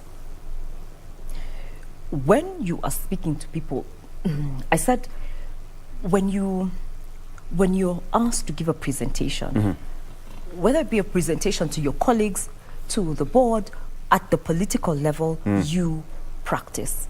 The way you show and convey respect is by practicing what you're going to say. So there's all the elements that we can speak about, like ensure that you have, your whatever, your key message in 3 parts. This now context. But the breaking, yes. But the breaking of ice, the way you handle nerves, because nerves will always be there. In fact, when I teach public speaking and communication, I tell people nerves are your friends. They're a good thing, because they help you, power you to do a good job. You control them. All you need to do, is make them work for you. There's sometimes you lose them. We separate. We divorce each other and say, absolutely. Nav on their side and me on this and me on this side, and we are enemies. And there's a gap. Yeah, but merge. Yeah. Because nerves are part of you. In fact, nerves will tell you, okay, so these are the things I'm afraid of. This is what I'm afraid of. Maybe it even gives you insight into a lot of awareness of the things that you're probably, that you need to have an alert to, so to speak. Right. But how, the question that you asked me is how do you handle nerves? First, you practice, and as much as possible, try and find some time to get into that room beforehand. Okay. Yeah. Okay. Beforehand, if you can. Secondly, practice. What if something can go wrong? It'll go wrong. Yeah.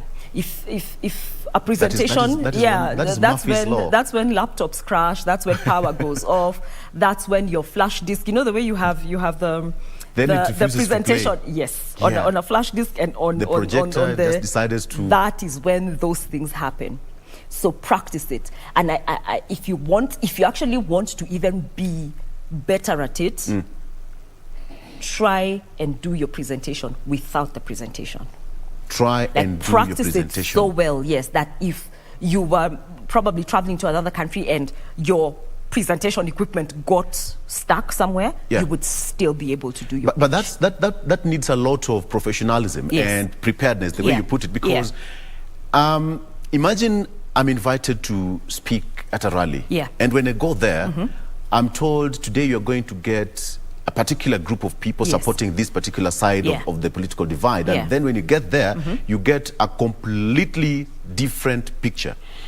Now that calls for readjustment, a quick one. Very quickly. And you have to be creative enough to study the crowd. But are we able to study the crowd very fast and adjust to that particular moment? That is what makes us good speakers, actually. And the way we do that is by understanding, again, what is our values. You see, it goes back to internal dialogue. It goes back to how well grounded we are on the inside.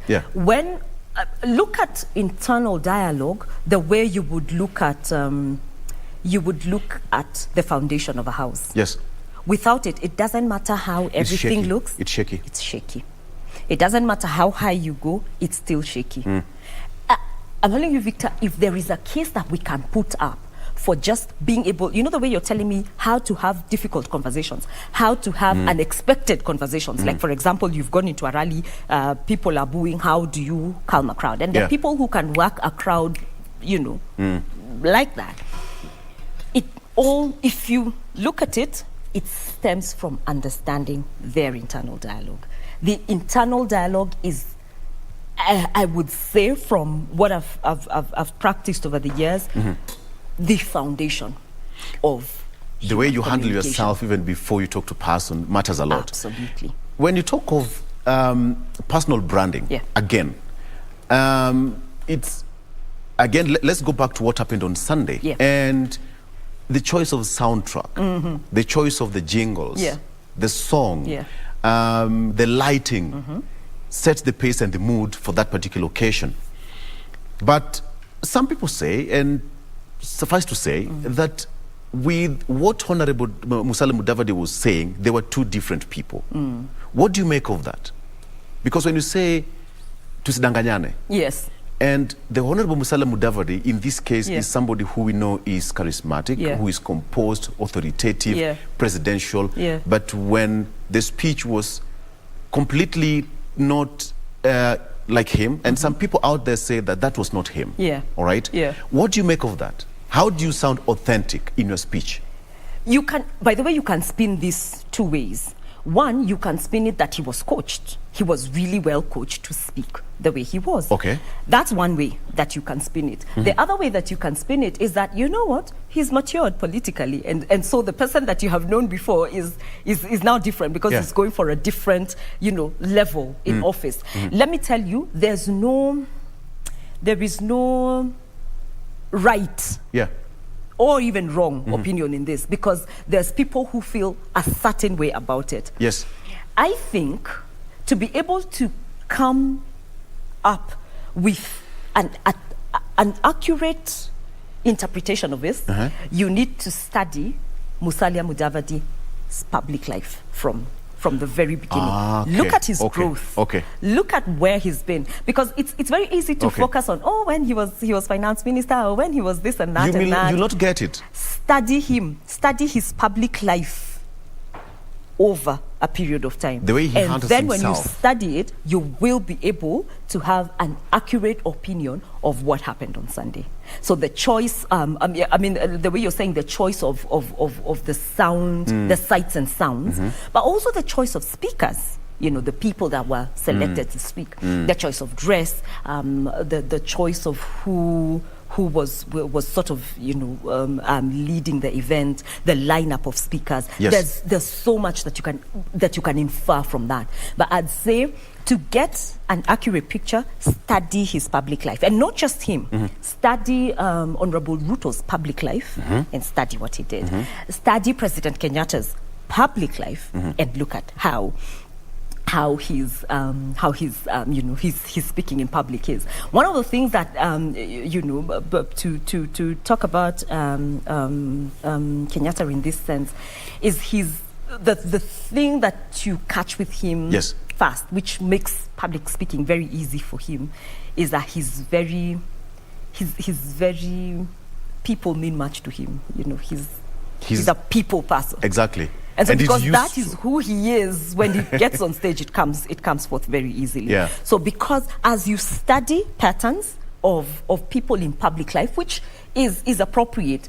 So the people that are not in public life, we don't have the luxury of doing that. But the people around our lives, we can do that because we are interacting with them at work. You're interacting with them as you do tea, as you move around. Yeah. That's how you observe. So we need to be alert and aware of what movement is being done. So that's what I would say about the Sunday. Because it's quite interesting. Yeah. When you look at a person's public life and when they are completely in their normal lives, they're two split personalities. Yeah. You easily say that it's the same person I saw talking on the podium and spewing those heavy words, and right now he's a cool guy. Yeah. He's cool and collected. Yeah. Split personality. Yeah. What makes a person to have that split personality in terms of in your private life and the public eye? Yeah. So two things do that. One, it could actually be, and this is the simple explanation, it could actually simply be inauthenticity. You're not authentic. You show a certain persona when you're out in the public, but privately, there's something else that's going on. So that will come from things that are unresolved, will come from things such as the lack of confidence, will come from things such as insecurity. And like I said, that's the easier explanation. Now, if you study the patterns of people that have had to live their lives publicly for a very long time. You're looking at people that have been in the presidency for a long time. You're looking at people that have even served, places of pressure, even served in religious circles also. People that have been the pedestal is placed very high for them. People that are Nobel Peace Prize winners, people that are known as humanitarians, people such as the royal family. There's one thing that you'll notice. Public life is very alluring, but it's very tiring.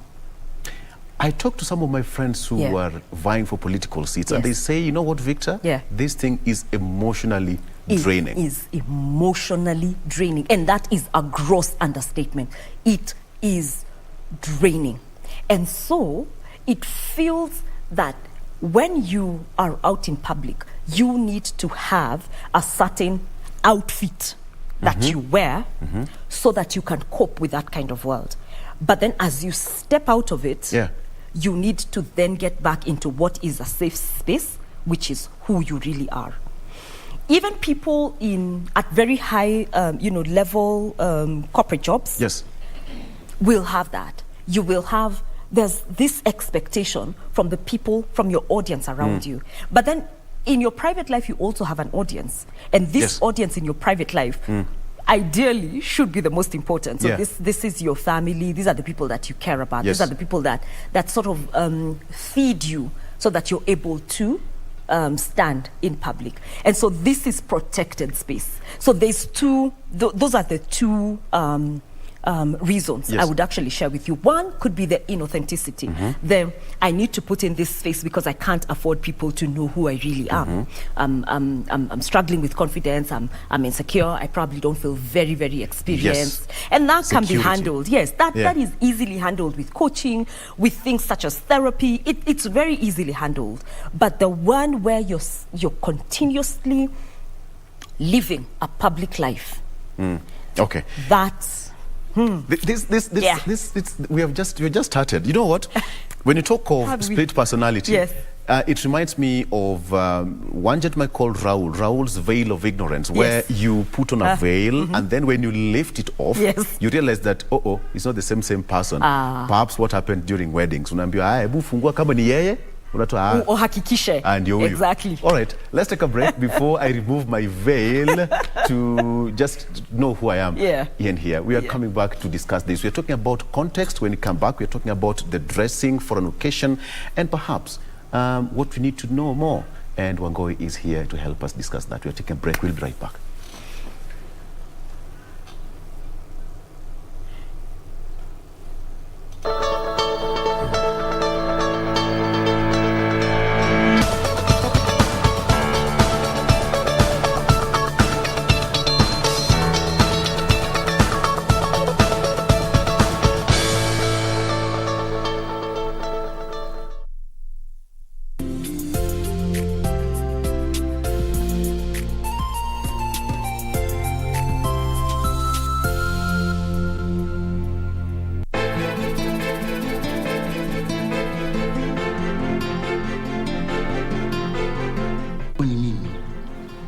Ningekupa kipaumbele kama mke wangu. Mata simwelewi. Unaogopa hata kumpa salamu. Manake taeleweke na vituko kama ni ule mzee. Mimi namjua mke wako kweli? Furaha hakuna. Ndio mwanzo mambo yamezidi kuvurugika. Tipili anayo yuko sawa. Can you stop doing that?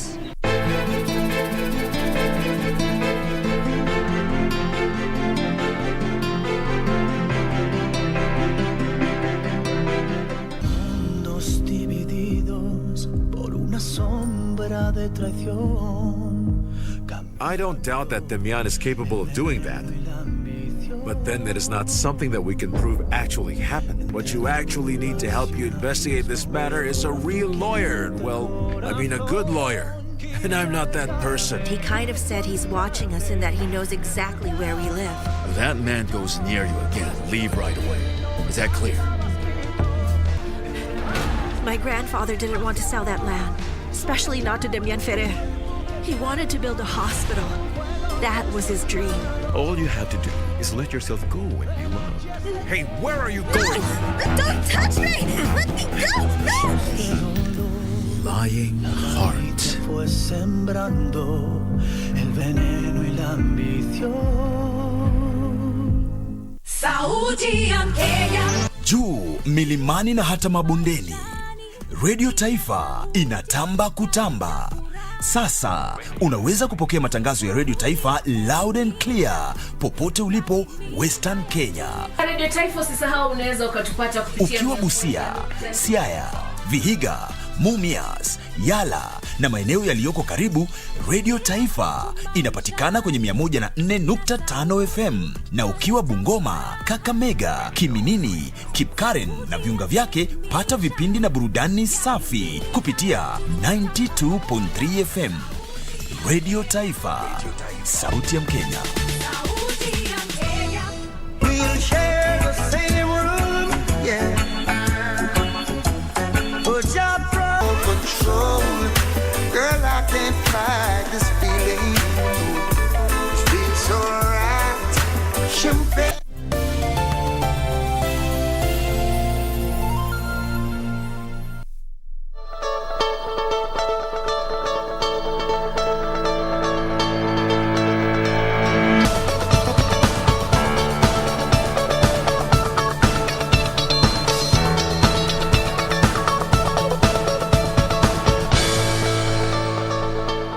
And you know what has just happened? My director has left the gallery and he's come to the floor to tell me that I'm being lectured. I'm in class. I said, I'm in class. I'm in class. Oh, good, thank you. You are lecturing me. No. We are learning something new. An amazing show, an amazing show. And if you're a politician or an aspiring politician, this is what you need to have with you this particular point, because you probably are going to address a gathering somewhere in the next 1 hour, because it's back to back until the end of August 9th. Wangoi with me in studio. Wangoi, let's continue with the context, because when you want to get down to do a speech, first of all, context is key. Yeah. You have to get to know your key points. What are you going to cover in your speech, and timing. All right. So you talked about your key points, how you're going to order your speech, and the timing. And the timing, 3 things. Yeah. Right. There's a key one over there, and it is, who are you speaking to? Exactly, the audience. The audience. So many times when we're practicing or preparing to speak to people, we focus on our subject matter, and we should. It's actually important, because your subject matter is then what you're going to say to people. Yes. But then, who are you speaking to? Where are they coming from? What is their context, orientation? What is their experience? Because again, communication 101, communication is context. Yeah. Yes. It really is contextual, actually. The way I speak to you, you know, the way Ben is asking, someone is asking, are you a lecturer? The way, because maybe that is their experience of having a lecturer, yes. You know, somebody sharing information from them. We process messages based on where we have been, based on where we are from. And that's why things such as tone matter much when it comes to communication. Yeah. Because there are people who grew up in high-tone homes. You know, this is where, you know, choleric homes where everything registered. That is what registers.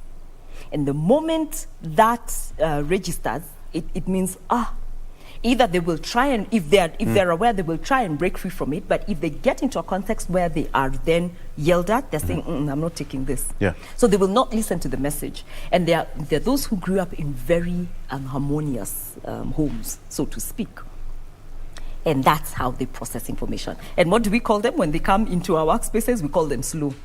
They process it very slowly. But it's just that for them, it's everything is methodical. Yeah. So context, to get back to what we were talking about, context means understanding your audience. Yes. Understanding what they mean. Now we've used, well, many speakers have used this example. Please allow me to use it, albeit it being a very, foreign example. Yeah. But Steve Jobs, at the time, I think he was in his prime then, he was asked to give, it's one of the most popular things I've seen online. He was asked to give, how do you call this? They have a name that they call it, you know, like when you have a chief guest at a graduation, they have a name for it. I just can't remember the name right now. And he was to give one at Stanford. And when he came in, everybody was expecting, this is Steve Jobs. This is Steve Jobs. They're expecting something good. And you know what Steve Jobs did? You can actually, I'll share that with you. Yeah. And he just said, I'll tell you 3 stories like from my life. And he shared the story of how when 3 stories, and all of those 3 stories sort of formed his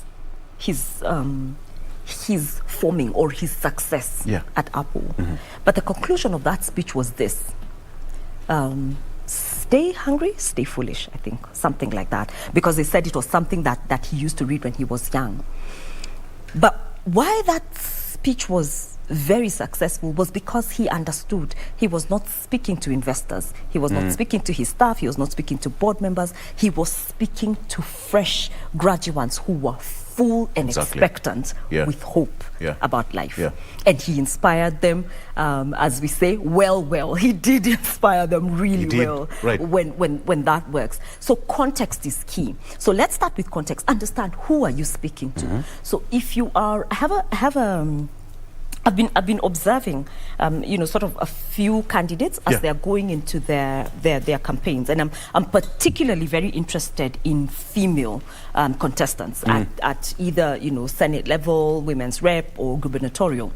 There's this particular candidate, and I say this as a disclaimer. I'm not doing any work in her campaign. But one of the things, and she's one of the most independent minds that I know of. She's a feminist through and through.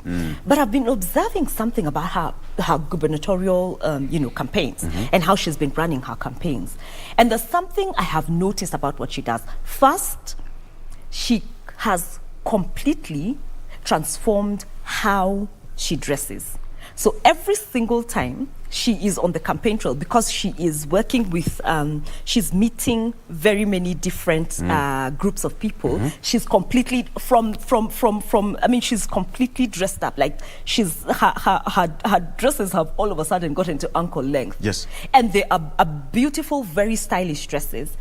And her tone has also gotten to the level, because of where she's running, her tone has also gotten to the level where she is conversational. She is not speaking commanding. She is conversing with the different people that she's meeting. I look at that and I pray that it resonates. I pray that she gets that position, because the person that you are seeing is a person that is drawing from their strengths of what they understand development to be, and they're wholly committed to their people being raised up to a different level, but then they also understand my people may not have been where I have been. So I need to go down to their level for this message to come across. And who is this person? Her name is Patience Nyange. Thank you. Boom. Patience Nyange. You got it right. You got it. She's really doing an excellent job when it comes to, and perhaps this is something that most of the female of candidates should master.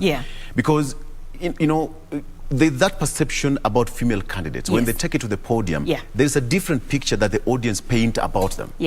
So how you manage your audience also matters, whether you're going to win them or you're going to lose them. Let's talk about time. You have got 10 or 15 minutes. Most of these politicians say, next, tafadhali. They can be the next speaker, they can time, But you find them going beyond the stipulated time, and then they find mic is being snatched away from them. People How do you manage listening. Exactly, or is being switched off from somewhere? How do you manage your time so that you're given 1 minute or 2 minutes, you go straight to the point, hit the jackpot and go home? All right. So in addition to understanding who you're speaking to, the most important thing, again, when you're managing time is to know what are the major points that I want to say. It could be 1 point. If you have a short time, make it 1 point. But we usually will advise, when you're working on a speech or a presentation, have 3 key points. 3 key points sound like a story. You know the way a story has a beginning, a middle, and an end? Exactly. That ties it very neatly. So even when you have a short time, think about 3 quick things that you want to say to those people. And then that's 1. 2, understand what is the context. Can I use a joke? Can I use facts? Can I use a story? What is the hearing of the people that you're working with? Exactly. Otherwise, beyond that, you're speaking into the wind. You're speaking into the, you're really just, defiling our ears, so to speak. You really are. So 3 key points. And I would say this even for speech writers. Even though you weave in so much into it, have 3 key points. Let whoever is analyzing that speech, or even whoever is giving that speech, be able to understand. So these are the 3 key areas that this person was talking about. Let's talk about, for example, let's go back and analyze Barack Obama. When he goes on stage, sometimes in a full suit. Sometimes you find him, he's tie on, sleeves folded, and then there's a way he holds the microphone Yeah. and saunters across the podium, Yeah. left and right. Yeah. How would you describe Barack Obama's speech in 1 minute? The way he moves across the stage, eye contact, and delivery of speech. And Barack Obama- comparison Yeah. to what we have currently here. Yeah. Yes. Barack Obama is an A1 speaker. Wow. Is there like And I know many people have studied him. To him. he's the perfect public speaker because he took time to, again, he's very studious. When you think about, or when you observe him, he reads voraciously. He has tons and tons and tons of materials, and he's also interested. Like, I think his context as a grassroots mobilizer allowed him to sneak peek into the empathy that's required to deal with people. Yeah. Now, if you're looking for someone like that, one of the things that I guess I would say about him is the care comes through. That he cares comes through. I think we have a lot of politicians here that would do a good job in terms of speaking in public, but the lack of care, that you don't care about the electorate, is what comes through a lot. That's why you're hearing the careless talk, and that's why but if we observe, if we were to sort of put in these speakers and these speakers, you would actually be able to pick out, this person cares, this person is development conscious, this person is not just taking us for a ride. Yeah. But usually we sort of blanket all of them because That's of the bad experience that we've had. I think that's just us as Kenyans. But perhaps we have we have something to say about every single thing. Every single moment. Give them a microphone and we have got something to say. But I believe we have got a chance to make things right. Yeah. As we come to a close, one thing that stands out, speech writing. Yes. You have to be part and parcel of the speech. You have to put in your input there. You have to make sure that you go through the speech before and make all the amendments here and there, fix this, fix and that. Yeah. And you come to a situation where you want to incorporate your speech writer. All these things, at the end of the day, will boil down to a choice of your speech writer. How do you make sure that your speech is completely open to the public? They're able to tell the moment they start speaking, now that is Victor. When they start speaking, now that is Wangoi. Comes back to authenticity. Yes. Authenticity and the choice of a speech writer. I think a good speechwriter is like a good biographer. You know the way you want to do your biography and you get somebody who's really good at it. And one of the ways speechwriters can really do their job well is by getting access to whoever it is that they're writing the speech for. Spend time with them. Have conversations with them. Ask them, what do you like? Why? What color appeals to you? Ask them things about themselves that are not necessarily speech focused, so that you begin to understand what is the essence of this person. Because a good speech communicates essence. It communicates the essence of the person that's giving that speech. And when that essence is not, the way you can't touch essence, you know the scent of it. You know when essence is around, but when it's not around, you know it. So it just feels hollow and empty when it's a speech. So I think good speech writers become better as they get access to the people that they're writing the speech for. So you sort of engage, interact, have some time with this person out of their work context. The way we did your demo, and I did terribly bad. It was terrible. Yes, versus what is actually it. So it's like a courtship, for lack of a better word, where you really spend an intimate time with the person so that you understand what is their essence, what is this person like. Follow them when they're doing non-speech things or non-public things. Right. I think that's how people that have served people who are in the public arena that's how they have succeeded when it comes to speech writing. That I think is my view. I think it's an excellent privilege to be able to write someone's speech, or even to get somebody to write a speech for you. But then that relationship grows when there is closeness and access. Absolutely. Yeah. Wangoi, your final words, so we come to an end, because you said this is a silly season. We expect to see, okay, those are your words. Of course, everything is just going upside down. Yeah. Your final words, because we expect to see many aspiring candidates or even seasonal candidates, seasoned candidates who are still making that step in politics. What should you tell them so that they become outstanding whenever they go out there and talk to the public? Remember, even what happened to Senator Linturi, the choice of words, you talk out there, and within a very short minute, you are in trouble. So what would you tell the aspiring candidates, more so to the politicians? I think the thing is key, and I probably have alluded to it a lot in this conversation. Here is the thing. Your internal dialogue is the most important thing in public speaking. How your values are placed in that internal dialogue is what will come out. So whatever it is that we are seeing publicly is as a result of what is going on. And as we learn how to read body language and as we learn how to decode your words, we will actually be able to see the kind of person that is inside. Your internal dialogue is critical. Nurture it, and it's never too late. Sometimes we probably didn't start at it in the formative years, but there's tons of exercises Some things we can learn along the way. Build our self-awareness, so that we learn who we are. Wangoi, yes. Thank you so much. Thank you for having me. We've taken more time than we were allocated. The director said that, Victor, continue. I think they were taking notes in the gallery. Oh, they were? They were taking notes. Yeah, that's why they're asking whether I'm lecturing. You're lecturing. I was not in a lecture hall. I was just being lectured on class. Thank you so much for joining us. Thank you for having me. Wangoi Munyao, who is also a communications consultant and lead Speak Rich, and he's also a journalist by profession. He just decided to drop down his pen and paper, and he's a writer. Well, we're better she's for a writer. it. Yes. Yeah, we're better for it. You're better for it because I did that. No.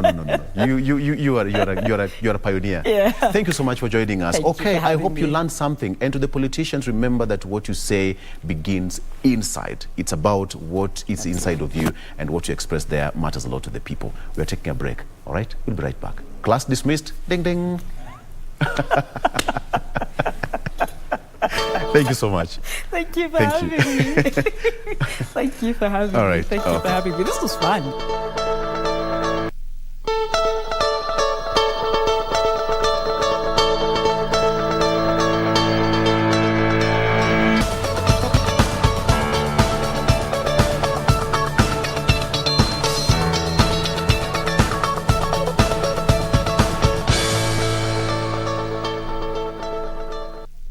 Research indicates that 21.5% of startups fail in the first year, with the majority collapsing by the fifth year. However, there is reprieve with the adoption of business incubation models that cushion startups by providing workspaces, training on bookkeeping, market access, and professional services. We have SMEs who are here, they are registered with us. And once you come inside here, you find there are several services that we provide. We have the motor vehicle fabrication, we have innovation and incubation center for the MSCs, and we also have the business development services that I'm talking about. And the business development services are actually provided for by most of the agencies who are here under the Biashara Center. We call it a hub. The Kariobangi Biashara Hub is one such pioneer facility open to MSMEs seeking to start their franchise. Nimekuwa kwa hii uwanja ya Msea Kariobangi kwa miaka 5, na hii uwanja inasaidia sana wanyabiashara wadogo kama mimi kwa kuwapea space ya kazi, na kuna training wana offer kwa digital training ya computer, hata ya kazi yenyewe wana offer. As an incubator, it supports emerging businesses with several services such as assistance in building management teams, developing business and marketing plans, funds, professional services, shares equipment, as well as access to government agencies like the Kenya Revenue Authority and the Kenya Bureau of Standards. If it's a new business and they want to have a new product, we have the KEBS guy here. They can tell them how to get the product to a standard level We have the KRA, we help them to get their PIN certificates. We have the KIPI, we can help them to copyright their ideas. We have KIE, they can help them get funds. We have MSEA, we can offer business support. So there are many agencies involved here to help the SME grow. How does one qualify for incubation? It depends on what business you're having, because as you can see here, we usually have a lot of industrial works. So it depends. If it's something that is flammable, no, but other agencies can house you also. After the vetting, the startup benefits from the facility's amenities, including space and access to electricity, for a period of 2 years. How long does it take one to be incubated here? 1 year is just for you to work around your business and to see how to go about it. The next year, then we assist you in terms of market linkage and access. Once you're now full-blown and you're able to stand on your own, then we let you go and fly away. Would you say that the center has met its objective? We can say we met our target because our customers are happy, they come, and we have even over subscription. So far, over 1,200 traders have gone through the center. Space ya kufanya kazi yenye iko secure kama hii huku nje hakuna. Kuna sehemu ukiacha gari huwezi acha gari ya mtu kama hii, ama mtu hawezi kutrust ufanye kazi kama hii kama amerelax. Lakini vile tulipata hii uwanja na iko secure, hatusumbuana na customer. Hata customer ako na furaha, gari yao iko safe. Malipo hapa ni mzuri, unaona iko ile favorable itufinyi. Availability of power, water, security and secure infrastructure, yes, I definitely recommend. Plans are underway to expand and operationalize the Biashara incubation hubs across the country. Yeah, that is the way to go, because remember we are looking into manufacturing as a pillar for the economy. Remember, with manufacturing, then it comes the other services that you come with it, because we manufacture for the market, and therefore they cannot all come to Kariobangi, they will not all go to Nairobi, so we need to have them decentralized to these regions. Safe locations to conduct business, security, capital. This is just some of the challenges that MSMEs face, especially startups. Government has already prioritized the manufacturing sector, and industrialization is at the fore. Plans are also underway to have such facilities expand to other counties across the country. Tap your mic, tap your mic.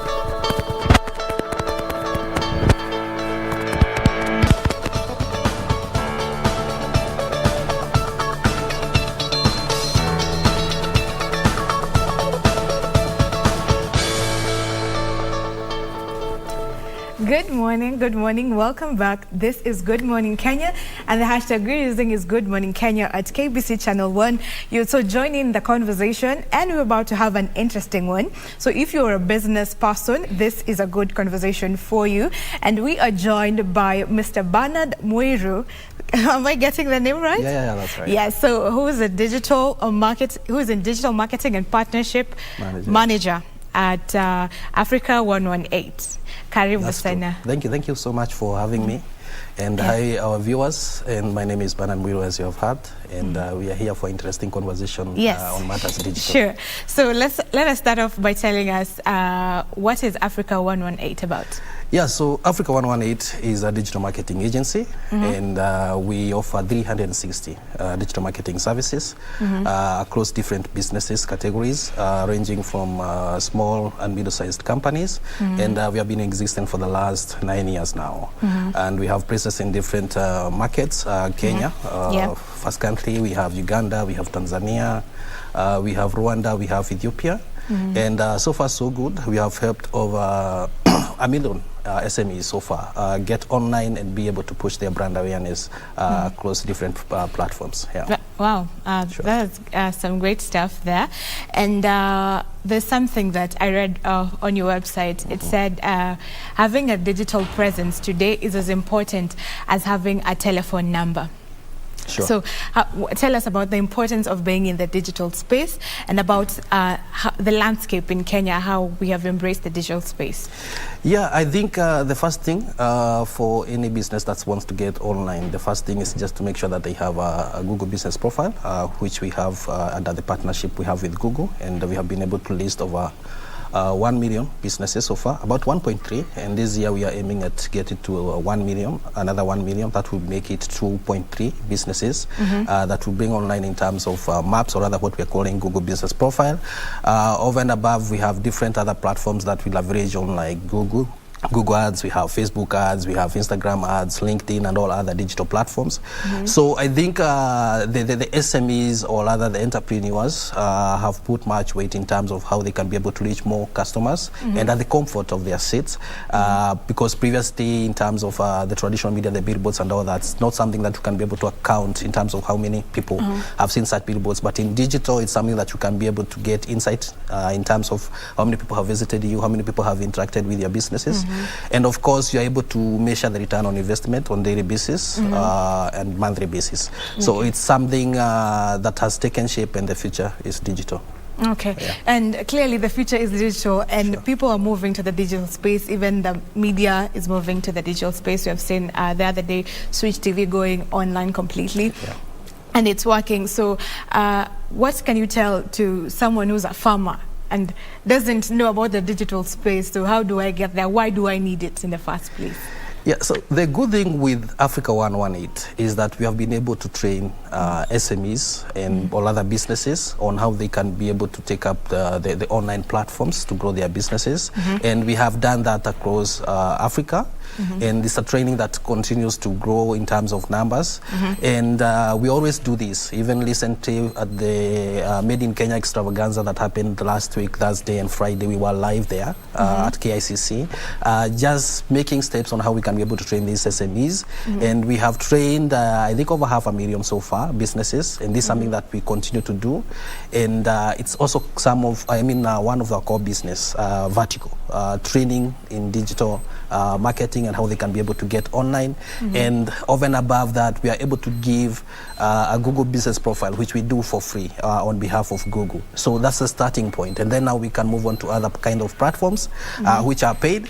But the first thing is just to make sure that we give what can be able to raise them up from the feet immediately, which is Google Business Profile, kind of a map in terms of maybe they have a store or maybe a farm where maybe they're selling out maybe some farm produce. So I think it's something that's very vital for any SME out there, just to take it up. And the training we offer is absolutely free. They just need to register with us. So how do they get you to, if they want to register? Yeah, they can just go to our website and of course fill in our contact form, and we'll be able to contact them after. But we majorly focus on groups. So if there may be chairman, chair ladies for such groups, they can be able to get in touch with us and we can arrange a class on that. Yeah. Okay, and so now how do they identify? Most people want to get into the digital marketing space, and digital space rather, and they want to have a digital marketer, and they approach some companies and they're defrauded. So how do they know this is a legit? How do they get to that?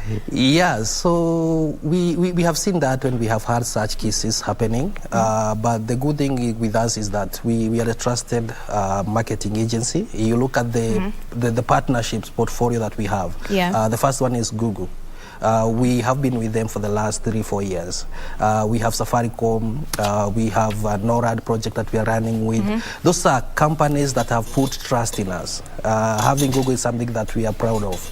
And such company, if you see us working with such companies, we are trustworthy and we do our work and we do deliver and make sure that the customers get the value for their money, or there's return on investment in terms of media spend if they come to us. And our products, or rather our services, quite affordable.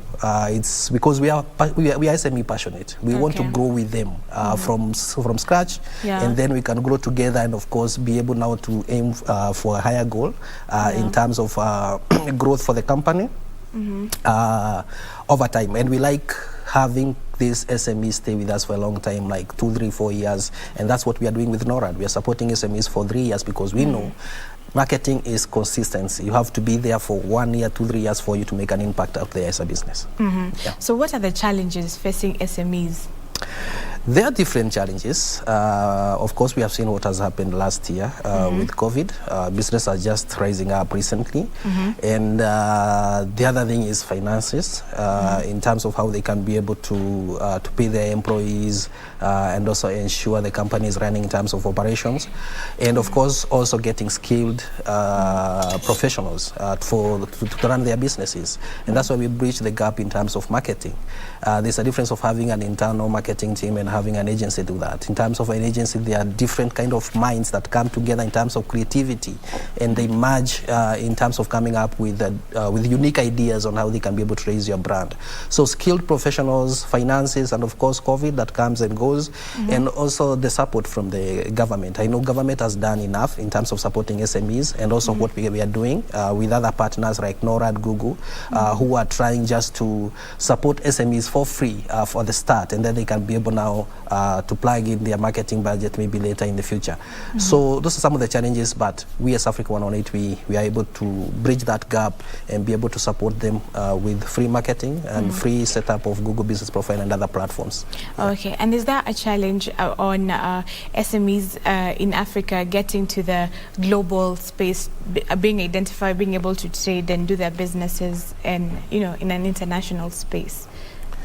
So digital breaks the boundaries because you're able now to target different kinds of markets across Africa and even other continents.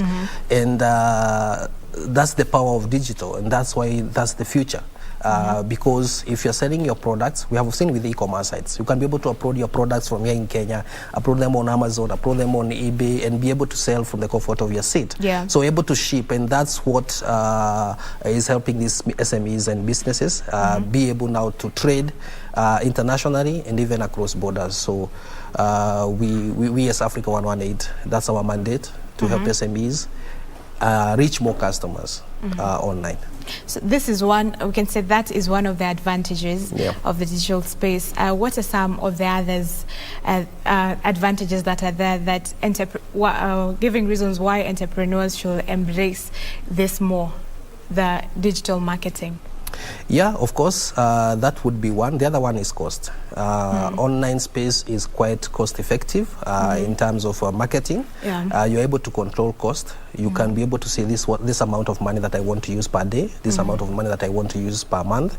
Unlike the traditional media where the billboard you have to be charged per month. Whereas when digital you can say I want to be online this week. I want to be online maybe Monday to Friday, and then I can switch off. Maybe my hotel and I don't open on Saturdays, or maybe I don't open on Sundays.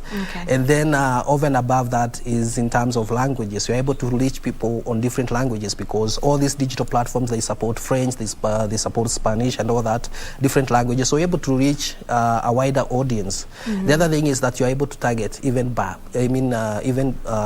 gender. You're able to target males if your products are just targeting males. So it's targetability. You're able to target by gender and by interest. Maybe you want to target the people, maybe you're selling a book on maybe digital marketing. So you can only say, I only want to target the people in business, or maybe the people who are in trading. So those are some of the advantages of being online. Targetability, cost effective, and of course no demographic boundaries in terms of targeting. Okay, so we'll take a short break and then we get back to that, because also on your website you said as in one of the fundamentals in digital marketing is be where your audience is, and now the audience is online. So we'll get much more into detail. So we take a short break and we'll be right back. Stick with us.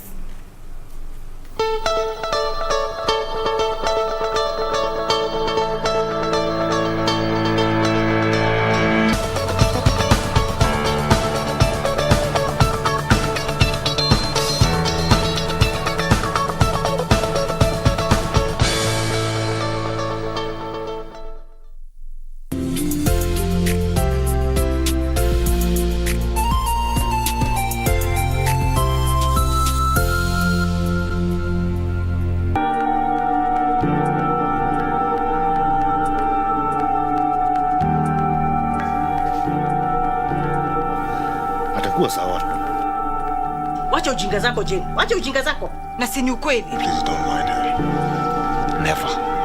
Siwezi ishi hapa tena. That's why hata ni machagari yangu pale nje. Siwezi kukubali familia ichukue main house na tena wachukue hii. It's my house. I choose whoever I want to be in it. Hey, take it easy. I can fix everything. I hope you know what I'm saying. Mark, leave my house. How about Jen? What has Jen done? What happens after tomorrow? Nothing is going to happen.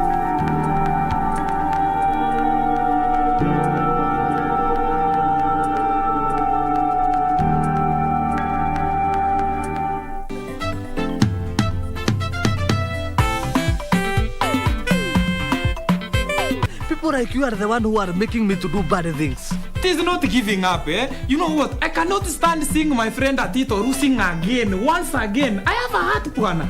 Hey, and now a gig married. Julia, it looks like it's Valentine's Day. Love is in the air. Kamene, the song categorically says, no man in Nazairan, no man in Nazairan. Na Saudi kama kondoo. Yes, Mr. Tisha. Kinyaji, yes.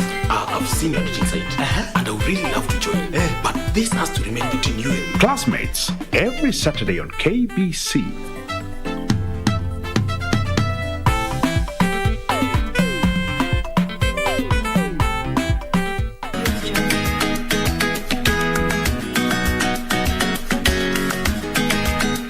Sikia nikwambie, sasa hizo habari ulizokuja nazo, naona una uhakika nazo. Ngoja nikwambie ukweli. Lakini Sara si ametoka mbele yangu. Mbona Sara atakuwa mvivu lakini siku hizi? No. I'm not talking anything unless I talk to my lawyer. Kwa nini yule jamaa mmefanya vile? Hata kama mtu umpendi, lakini heshimu ile ofisi yake. Lakini kitu gani?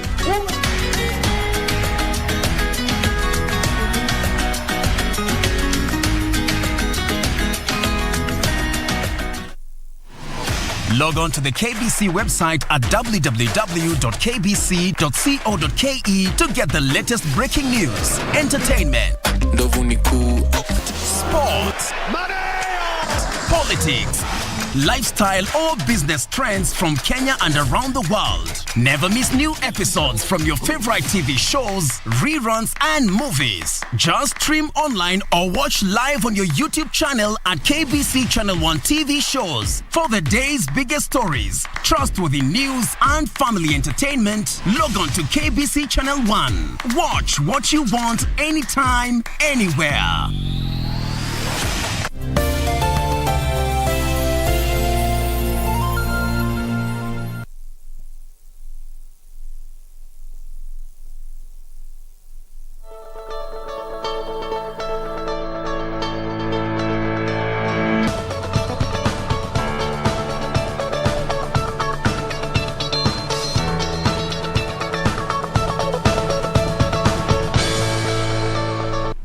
Welcome back. We still continue with our conversation on growth in the digital space, and we have our guest Bernard to help dissect this.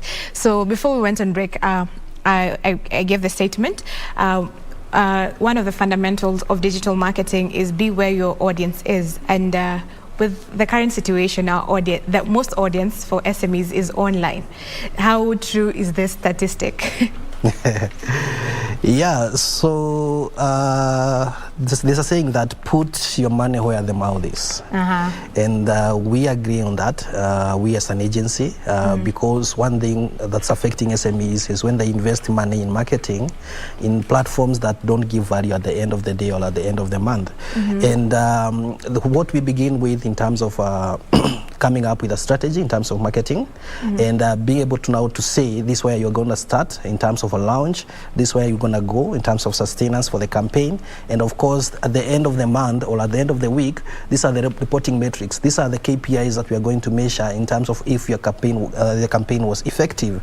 And as I said before, online marketing is measurable. Like you can't lie about numbers. You are able to say that I reached 1 million people, and these 1 million people, there are how many leads so that they come through, or how many calls did I get at the end of the day.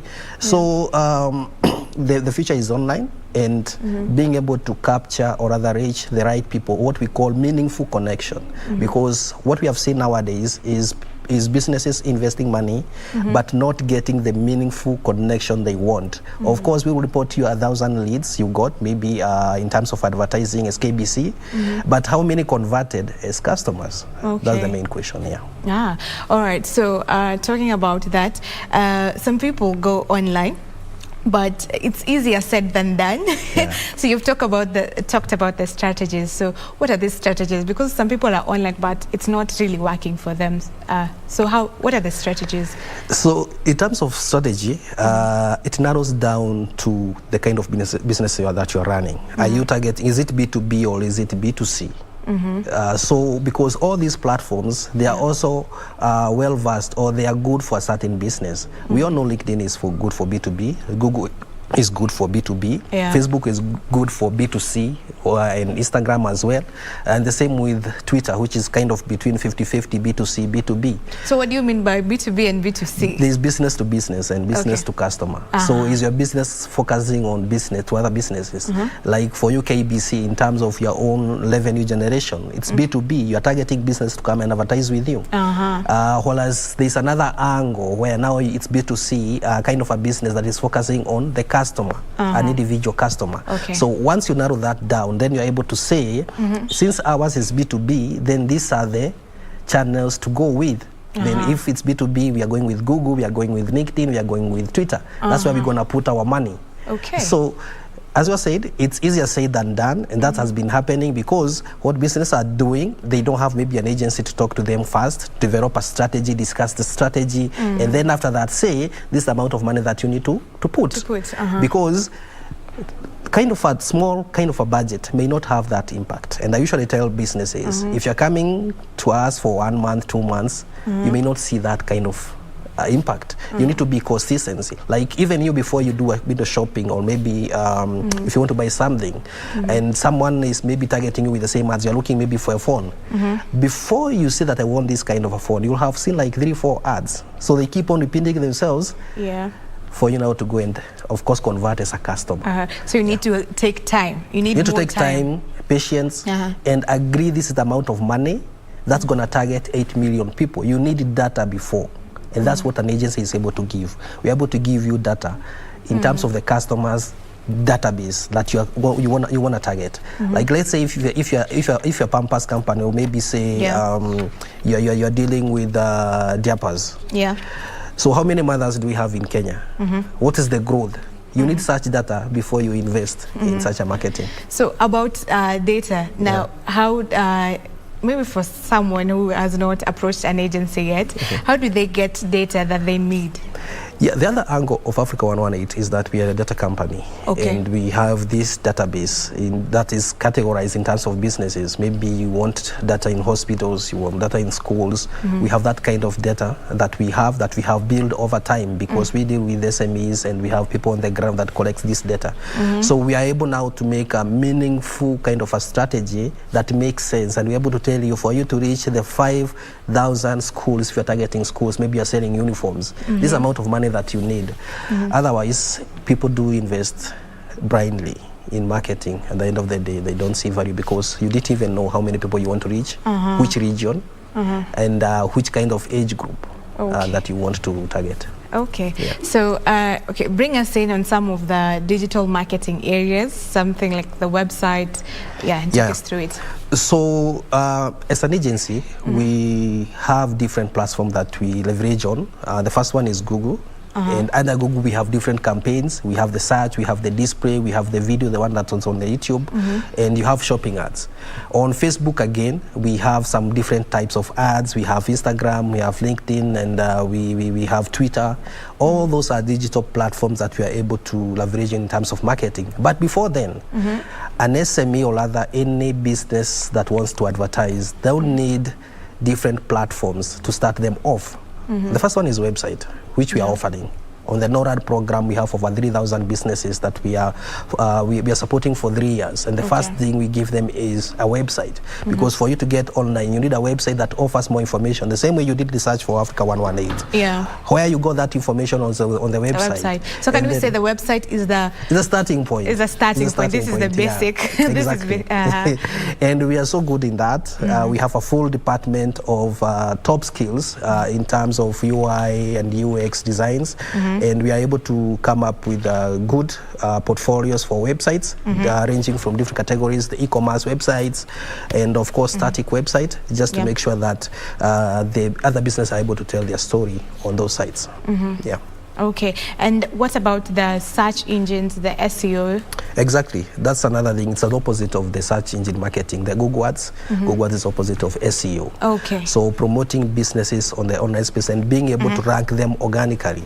And there are two types of SEO, the off-page and the on-page SEO. So the on-page is what happens on the website, adding content that is well optimized for SEO. And then off-page is anything that is happening out of the website. As I said before, we are listing businesses on Google Maps, the Google Business Profile, absolutely free, 100%, fully supported by Google. And we have over 1.3 M businesses that we have listed. That's what we call now off-page. If you link that with your website, link that with Facebook, it grows your brand and builds up the brand awareness. Okay, and they say that, you know, the search engine optimization, how to make use of it, that's what lets you get out there, get noticed out there. So how important is it? It's very important because it's a long-term marketing strategy. It's to save you money in the future. Because let's say you are dealing with, you are in fashion, so you have women dresses, you have men trousers and all that. Those are some of the keywords that you need to target in terms of when you're filling in the content on the website. And we as an agency, Africa 118, we do offer SEO services, but it's something that takes time to rank. You need a minimum of 6 months. Keep adding more content, keep on optimizing your site in terms of site speed, because you also don't want your customers to wait for your site to load for like 3-4 minutes. It needs to be like 60 seconds, and then you are there and you're able to leverage on, or rather you are able to jump from one page to the other and make sure that your website answers the queries for these customers or what they are looking at.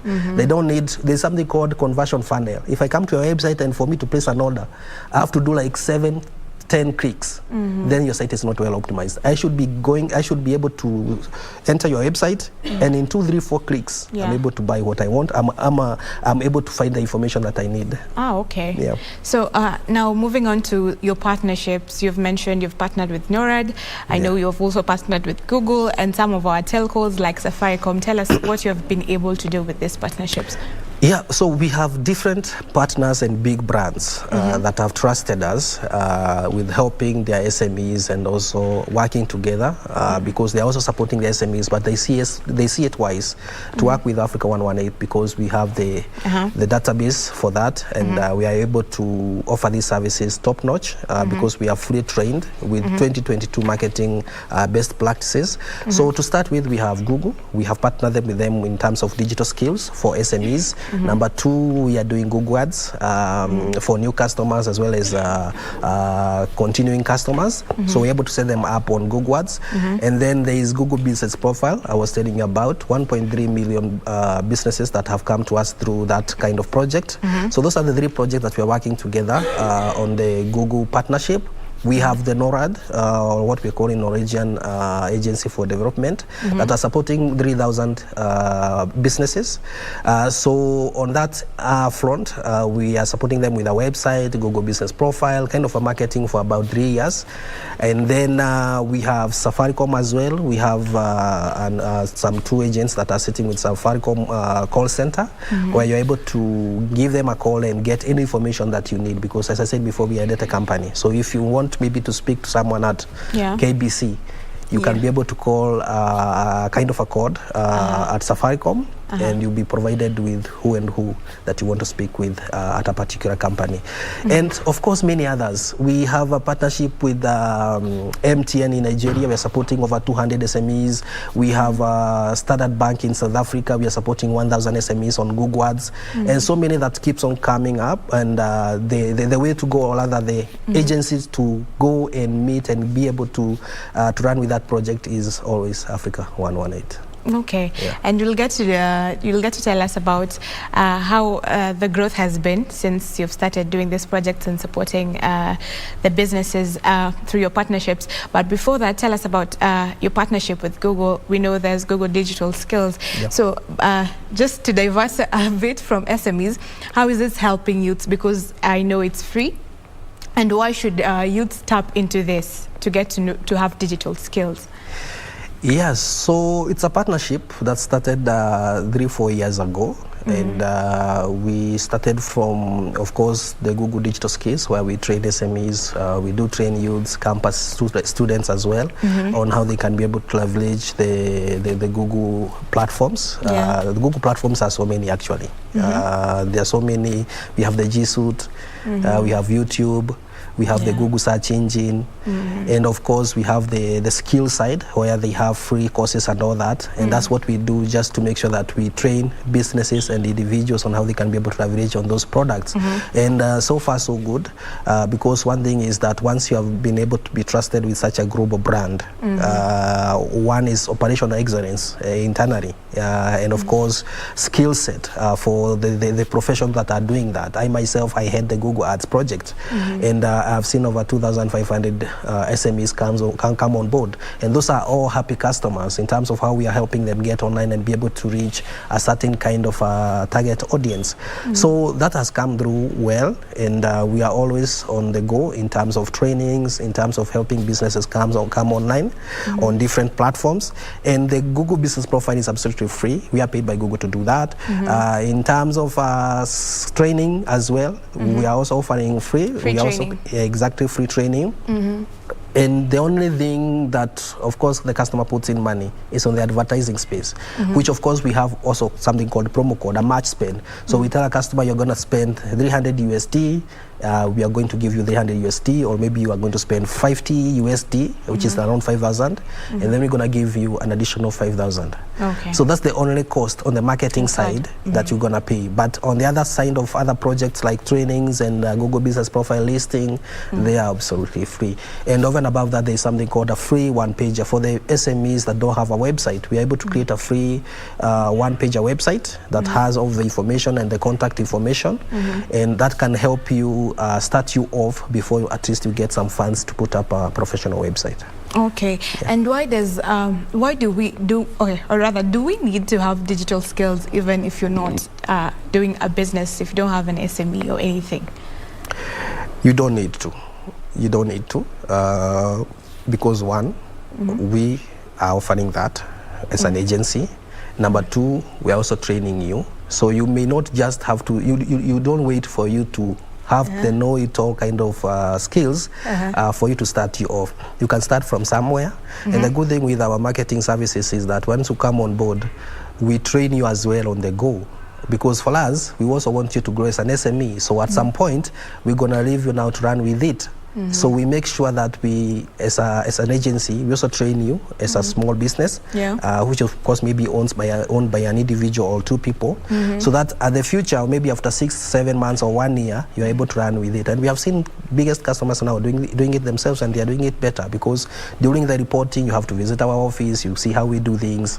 It's just transparency in terms of how we are doing it and being able to train you as well. And of course, when you don't have funds or maybe the business is down, you're able to do it by yourself. All right. And there's a feeling that African SMEs lack recognition and international support. So what's your view on this? Yeah, it has been happening, but of course things are changing with the time. There are different international partners that we have partnered with in helping these businesses get online, and even the previous kinds of seed capital that we have seen being invested in the Kenyan SMEs. I'm sure you have seen that for the last 3-4 months. We have seen some seed capital being invested to Africa SMEs. I saw something, we ourselves, we have a platform called TaskMobi. We won some funding from Google. We have others like Quora, we have others like Sandy, we have others like eKitabu, that they have won some capital in terms of starting them off or rather investing some money to run their operations. So things are changing, and we as Africa 118 with the NORAD agency, where we are able to put some effort in terms of our website and marketing for about 2-3 years for SMEs. It's still coming up. So things are changing, and the government is doing enough to have a kind of a fair playground, as well as what we are doing as Africa 118 supporting SMEs. Okay, so an overview of how you, from your data, so how many SMEs are in Africa, and how many so far have embraced the digital space? There's so many. I think in our database we have over 80% of SMEs that we are supporting, and in terms of online we have about 40% now that have taken up the online marketing. So the data keeps on growing with time, and as you have seen so far during the COVID times, where e-commerce exploded. Over 60% of active buyers, they went online. And why is this so? So one thing is the simplicity with e-commerce, and of course offering unique products. If you look at Jumia, Kilimall, and Jabo Shop, some of the products that you may find there is not a product that you can get maybe on your next shop at your place, or maybe at your nearest mall. One is unique products, affordability, and of course the simplicity in terms of you can be able to order a product and it's going to be delivered at your place within a click away. So all those some of the factors that have made online shopping go up, and also during COVID, where people were not much interacting, and the people are in lockdown, they are in their houses, and you need these kinds of products being delivered at your place. So all that has been able, or rather being able to come into action by the support from such factors, and as well as the online platforms, the Facebook, the Google, the Instagram, that has supported that kind of marketing, that you're able to see ads from the comfort of your bed or their seat, even before you go out and see a billboard. Yeah, true. All right, and how many, what sectors are usually most affected by economic challenges? The tourism sector, of course, it was a kind of affected, and the other thing is also the nature. It's seasonal. We know now for this January, maybe up to February before Valentine, the numbers has gone down in terms of bookings. So no one is traveling. People have traveled during the December, November. Again, gonna resume maybe on April. Now imagine if that is merged together with the kind of COVID hard times that we had. It was highly affected. And then of course the transport sector. Those are some of the categories that are highly affected by different factors, both natural and man-made. Okay, so now with many governments affected by political strife, how is the private sector bridging the gap? Yeah, so we are entering the election period. I think from mid-Feb, things are gonna, the heat gonna go up. Yeah, exactly. And some of the stores, some of them are going maybe even to close because maybe of the fear. But we are hoping that everything will go on well. But majorly, as I've said before, the business are moving to e-commerce, and we have been having a kind of a high request for e-commerce sites rather than the static website, which explains why business want to sell online, because you find that maybe rent is too paying rent, it's a bit expensive, and if you can be able to manage your business maybe from your home, it becomes easier. Business are also working from home. We have businesses that, of course, the staffs are not reporting to office. So all that, some of the things that we can see happening, maybe as we near the elections period, but even away from that, business now want to focus on online selling, online buying. Selling. Yeah. It's the safest option. The safest option. Yeah. And okay. affordable. Yeah. All right. So now, judging from lessons from last year and last year but one during the pandemic, what are some of the various opportunities that SMEs can invest in this year that maybe you'll advise us on? Exactly. Maybe building from the previous conversation, getting to online space, and of course lowering down their operational cost. We have seen the kind of unrest the COVID brought forward, the election period as well. Just making sure they lower down the operational cost, at the same time increase productivity, and over that it's also having skilled labor and able to do this in unique ideas, because it's ideas that are building businesses nowadays. If you do the same thing over and over time, you're gonna not bear results. So you have to get new ventures, create new kind of platforms and other avenues to generate revenue, lower down the operational cost, and find new ways of doing businesses that are cost effective. As we move forward. So those are some of the things that can help businesses grow as we move forward. All right. Yeah. And you've mentioned some of the achievements that you've had, but what are some of the unique wins that you can really mention that you've had since you started? Yeah, so there are so many unique ways, strategies for businesses. Like of late, we have seen influencer marketing has picked up. Having highly influential people push your brand, take photos with your product or services. We have seen influencers having paid strips, maybe to push a towards company and all that, which is kind of growing. And if you combine that with what we are doing on the ads side, on Facebook and Google, then it lifts up your brand. So there are different kind of angles that the business can be able to take in making sure that they are pushing their brand, and of course PR, making sure that at least you are out there making noise on the media, both on blogs and both on TV. All right. Yeah. So as we come to a close of this conversation, what advice would you give to the African SMEs, entrepreneurs out there? Get online. Get online and start off with what is easier to do. Getting a Google business profile is free. Contact us, Africa 118. We get your map, or we optimize your profile.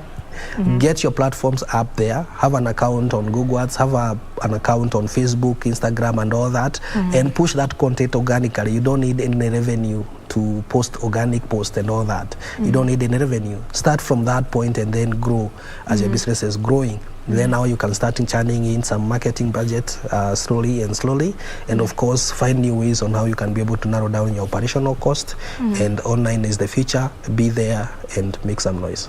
All right, online is the future. You've said it.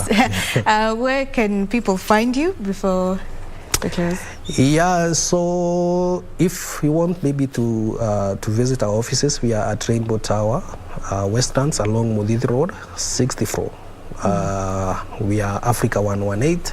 And then the other thing is that in terms of website, you just go to africa118.com. You're able to fill in a form, give us a call, and we're able to reach you immediately within 24 hours and, of course, help you with where you're stuck.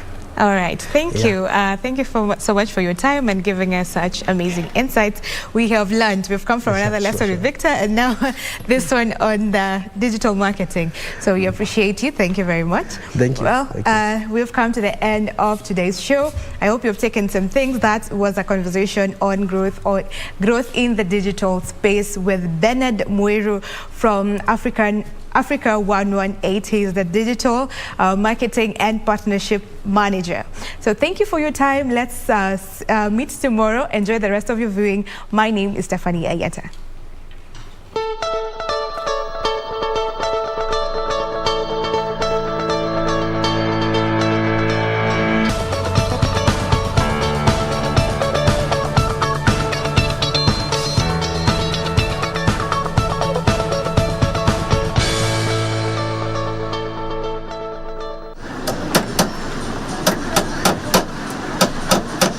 It is a busy afternoon at this workshop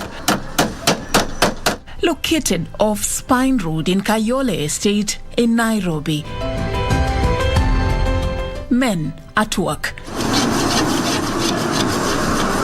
Everything here is done in silence, save for the sound of the tools as the workers skillfully put these pieces of furniture together.